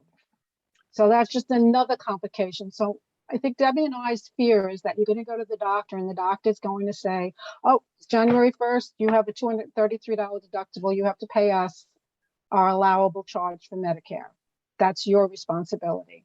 Now, as you get further into the year, who knows how much of your deductible is left between the $233 and the $50. So that's why we're saying hold on to your EOBs, because at the end of the quarter, at least then you can see the correct calculations and you make sure you haven't paid too much, and you haven't gotten overcharged, because it's going to get hopefully it's over for most people, by now, but who knows? So it's just very complicated. So I don't know. I'm sure everybody has a lot of questions, but yeah. So why don't we open it up for questions? What I was going to do was share my screen, but when I tried to do that, not able to share a document that I have open, so I'm just simply going to say it. If you've got questions, first go to the website, What's Happening to Retiree Healthcare. I'll drop a link in the chat in a moment or two. Then on there, you'll find the 800 number for the Alliance if you have questions for them. Only then should you send an email to Patrick Smith at the Welfare Fund, who sometimes is overwhelmed with questions that are actually answered on the website. And that address is also on that web link that I'm about to drop into the chat. But why don't we open it up to questions? Francis Egger-Sider. And can we unmute Francine? I'm sorry, not Francis. Hi. No, you're a new retiree now, right? Yes. From LaGuardia, September 1st. but your husband has been Yes. retired for a longer period, as That's I remember correct. That's from correct. previous questions that you've asked at previous meetings. Yes. So welcome aboard the retirees chapter. Thank you. The retirees chapter, Francine. I have a bit of a different question. I'm battling a back and forth with Davis Vision. I still never got my $100 back from last year because they kept saying that we don't have the correct paperwork. They want detailed information from the optometrist. We sent it back twice from them, and so I gave up for last year. My husband just had to get new glasses again, and we're starting again. They're sending me letters that we don't have the correct information. It's like a barrage that I can't get through. Francine, could I ask you if you would just send that email to Pat, and then we will get in touch with our Davis Vision. Just email Pat. Email Pat Smith. Pat, yes, I got it. Just communications at psccunywf.org. Yeah. Right? Okay, yeah, great. We'll get in touch with them and we can help you. Thank you very much. Sure. Vincent Fusilio? I have a question that actually concerns, you may not be able to answer it because the negotiations may be reopened, and that is there at least a possibility that the next time around, there won't be any opt-out offer at all. All they'll simply say is, we're giving you Medicare Advantage Plus, and that's it. You won't have an opt-out. You can't have what's it called, the GHI senior care. I'll take that. Okay. The judge's ruling left the opening and stated that the city does not have to offer a menu of insurance options. And I'm not quoting the decision, but a menu of insurance options for retirees. So in theory, it is possible that the city could decide that this is the only plan, i.e. Medicare Advantage is the only plan that will be offered. Personally, now I'm speaking only for myself, I would be very surprised if they did that this year. Retirees have been highly mobilized. 64,000 retirees and dependents have opted out of Medicare Advantage. There is a lot of attention being paid. So I would be surprised politically if the city would do that. They can, and it may be that in the not too distant future, they will. So, you know, the point, Elizabeth Starchevich's point in the chat, which is we should be pressuring all the elected officials about what's going on with Medicare generally, which is a huge amount of privatization. And not only are private insurance companies running Medicare Advantage, more and more Medicare Advantage plans, but private equity companies are starting up Medicare Advantage plans. Private equity companies are buying hospitals and buying doctor plans. There's a huge trend in this direction. And, you know, we should be very vocal beyond just New York City on what's going about in opposition to this trend. Yeah, I just want to underscore all that. You know, yes, there's a real concerted move towards more privatization of Medicare. I share Vincent's concern that the judge's decision leaves that opening where conceivably the city could only offer the Medicare Advantage Plus plan and no other options. I think Debbie's right that politically it would be hard for them to do it this year. My other fear is that we may see a two-tier system where some of us present-day retirees may be grandfathered in, but the next generation of retirees, and I'm not cheered by this, you know, will only have the option of Medicare Advantage Plus. But we shall see, and I think we've got to continue to stay mobilized. Talina, is it Riftina? I'm sorry if I mangled your name. Well, actually, Bill, this is Paul Ross, Dr. Riftina's husband. I'm covered by my wife's PSC and retiree benefit, and I get Emblem Health coverage as well as Medicare. So this is more of a PSA announcement. I have an Emblem Health explanation of benefits in front of me for some medical treatment that was billed at $621.36. The EOB says that Medicare paid $161.59, and the maximum amount we pay under your plan, we being Emblem Health, is $39.53. Presumably that's the 20% that would have been not covered by Medicare. The EOB also says the remaining deductible for the year is $0. The amount that Emblem Health pays is $24.53, leaving the $15 difference, the copay, for us to pay. And on the backside of the explanation of benefits, it says in a footnote, members' plan does not pay for deductibles that must be met for another plan.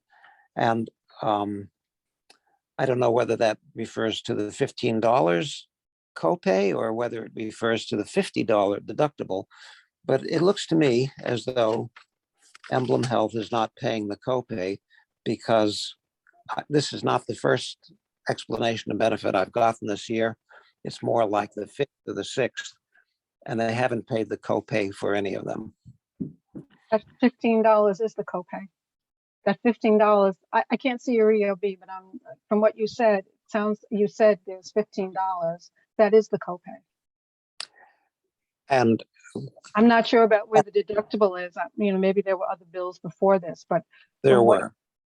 So they probably took out the deductibles previously, but the $15 where you said the 20% was $39.53. Yep. And then you said they paid $24.53 and Correct. you paid 15, that 15 was your copay. Right. I'm deducing from this that Emblem Health will not be covering the copay, even after we've met the deductible. No, that's what Debbie and I were trying to explain, that that's exactly what's going to be happening.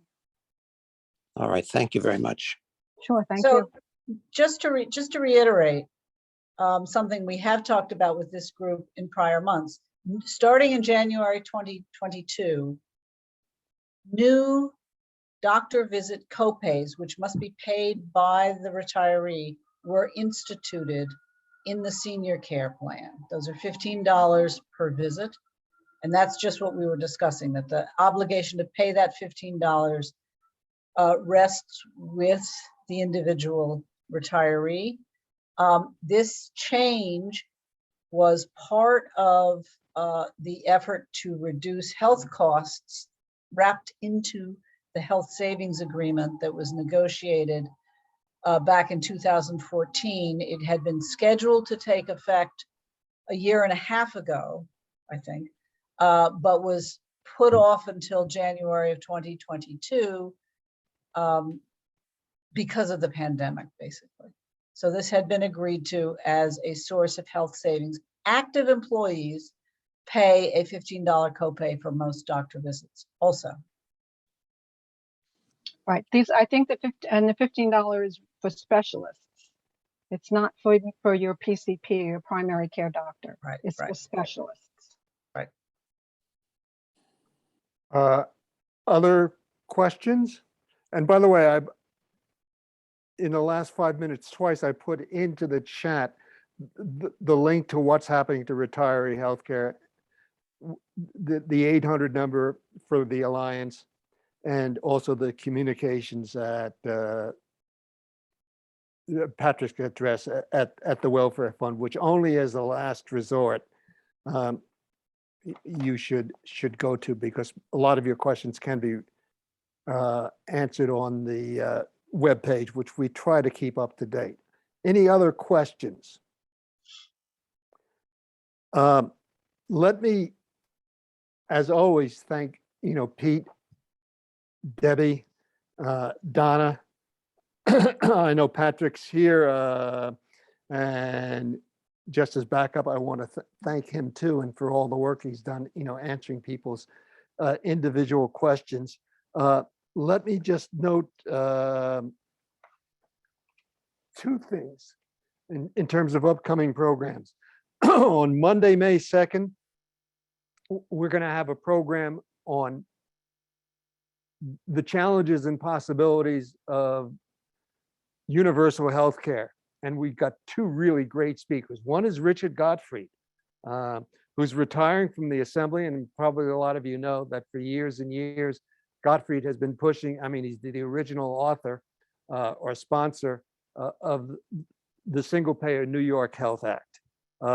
So he'll be with us on May 2nd. And the other speaker is going to be Mark Dudzik, who's a national coordinator for the Labor Campaign for Single Payer, which advocates single payer healthcare, a labor activist and former officer in the Oil, Chemical, and Atomic Workers International Union.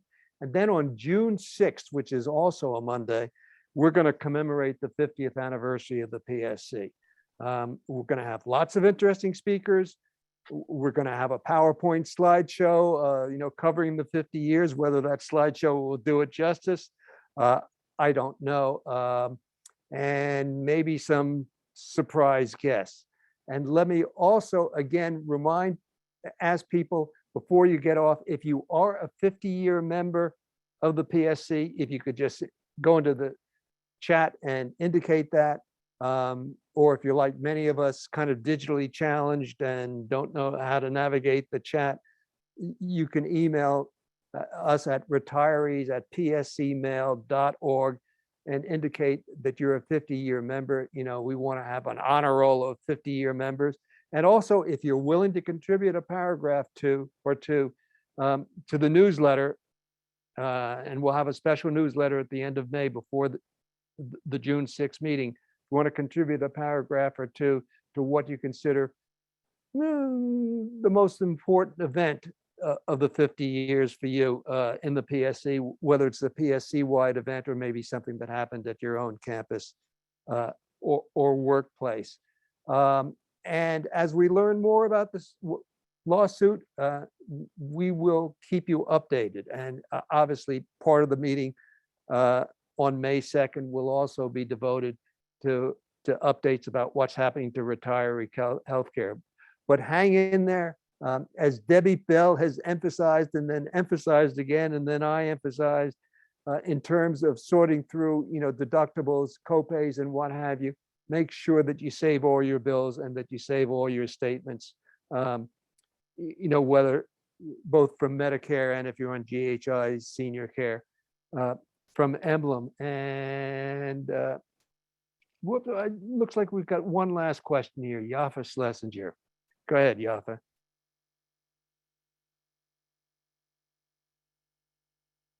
Is Yafa unmuted? Yafa, I've been trying to ask you to unmute. Are you able to unmute? Is it all right? It's all right. We hear you loud and clear as we always do, Yafa. Thank Go you. ahead. I'm a proud member, and I'm amazed that it was the policeman of New York and the fireman who got the court to come with a decision. We have to remember one thing. We cannot allow Medicare to be privatized. After all, where's the higher education we have a more? Thank you. That's all I want to say. Yes, it was a grassroots operation. A lot of the people, well, the original impetus came from a DC 37 retirees organization representing EMT workers and led by a woman named Marianne Pizzatola, whom I've talked to by phone many times over the past couple of weeks. And yes, their effort, as we know, made a huge difference and kind of brought us to the place where we are right now. Lolly McIver has her hand up. Lolly? The only reason I have my hand up is because Joel Swartz has been trying to ask a question and he doesn't know how to raise his digital hand. Joel? Yeah, am I unmuted? You're unmuted. Okay, well. You've never had problems in the past asking a question, Joel, but of course, those Actually, are I haven't face-to-face done this meetings. kind of thing, but anyway, let me be brief. Two things. I think we have a constitutional right. We're entitled to Medicare, whether or not the city wants it or not. That is law of the land. That's the first thing. And that brings me to the second point. By pure happenstance, I went to the bank on Thursday because I have direct deposit, and I saw that it was missing about $190 something. And I said, my God, they're actually going against 2 court orders and deducting the amount. And I tried to get in touch with TRS, which is a real joy. A busy signal all of the rest of the afternoon on Thursday and until 6 o'clock and early in the morning on Friday. And then I talked to a number of people, and it might be because I have the flexible plan. It might have been because the market didn't do so well, but that's happened before. And I'm curious to know, because I got a transaction history from the bank. So I was privy to that information. I don't know whether anyone else has seen some serious reduction. I mean, compared percentage-wise, it's not so great, but it was a couple of $100 less, and it seemed to be the exact amount that they would take out of a check. And I thought they were perhaps just defying the court order. And that wouldn't be that's alarming if it's true. I mean, others, please, particularly if you're in TRS, I don't think TIA is really equipped now to do those deductions, and it's done through the pension funds, at least initially. Yes. If anybody else has had in TRS has had a deduction of $191.57. Something like that, approximately, because it's flexible every month within $1 or $2. Tell us, but and then I'd be surprised if that's actually the case. It may indeed be something else. Yeah, I'm going to try to. I have someone. Patrick Smith was very helpful, and I got in touch with a woman who at TRS, and she was at home, and she said she'd look into it, and I'll call if I don't hear back from her. I'll try to get in touch with her because I don't know whether other people have this a problem. TRS takes hours, sometimes days before you get any kind of answer to a question. They're horrible. Yeah, Because we know that. Let's one Yeah. other hand up, but if anybody else is finding they have this problem, let us know. That would be very Thank- serious. Nanette? Yes, can you hear me? Yes. My question is about the Irma reimbursement for 2021. As far as I can tell, going to the OLR and to the PSC site, those forms are still not available to apply for the 2021 Irma reimbursement. Is that correct? Patrick, do you know the answer to that? That is correct. That is correct. They probably won't show, I've been watching also, they probably won't show up. The form for 2021 probably won't show up until this month or next month. I see. And my then- understanding, go ahead. I'm sorry, Debbie, I interrupted. That's okay. And the thing about Irma reimbursements is while, we all want the money back as soon as possible. We can also, there's also a longer look back period for that reimbursement, but they don't, I actually asked OLR about a month ago and they told me, don't expect to see it until April or May.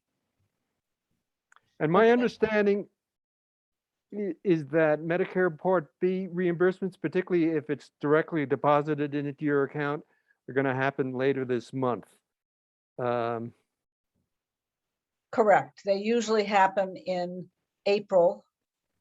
They are direct deposited for TRS pensioners because they have the bank records for those folks. This is just the Medicare Part B. It's not the Irma. Right.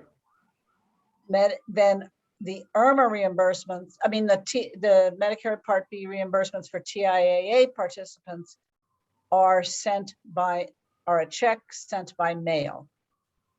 They should be sent this month also, but I will double check that for Bill when they expect to send the TIA checks out. Do they actually do it for people who are on TRS through TRS or? I'm not sure. It just goes into, I'm not sure. You would know, Bill. No, well, actually I have a particular question, but I'm not going to ask it right now because, okay, we have still another hand up, Cecilia McCall. We always have time for Cecilia. Go ahead, Cecilia. Yes, I checked the OLR website, I think last week for the Irma reimbursement form, and it said the forms will be available in May. Okay, let's May. hope Thanks, that they deliver what they promised. Thanks, Cecilia. And with that, I think we're going to call it a day. Thank you, everybody. We'll keep you updated. Also, for those who were at the first part of the meeting, thank you for a really rich discussion. And Monday, May 2nd, again, it's going to be Richard Gottfried, retiring assembly member, and Mark Dudzik, labor activist and head of the labor campaign for single payer, talking about the challenges and the possibilities for universal health care. And again, it's 2 months away, but Monday, June 6th, we're commemorating the 50th anniversary of the PSC, which I mentioned at the beginning of the meeting. Maybe not all of you were here, that the actual anniversary is a week from Thursday. The PSC was founded on April 14th, 1972. So a week from Thursday will be the 50th. So on that note, we're going to call it a day. Thank you, everybody. Hope to see folks in May, and hope that the news is still relatively good in terms of what's happening to our retiree healthcare. So see you in May. Bye-bye. And many thanks to Samantha Sherry for, as usual, doing just wonderful work staffing this meeting. Samantha from the PSC. So bye-bye.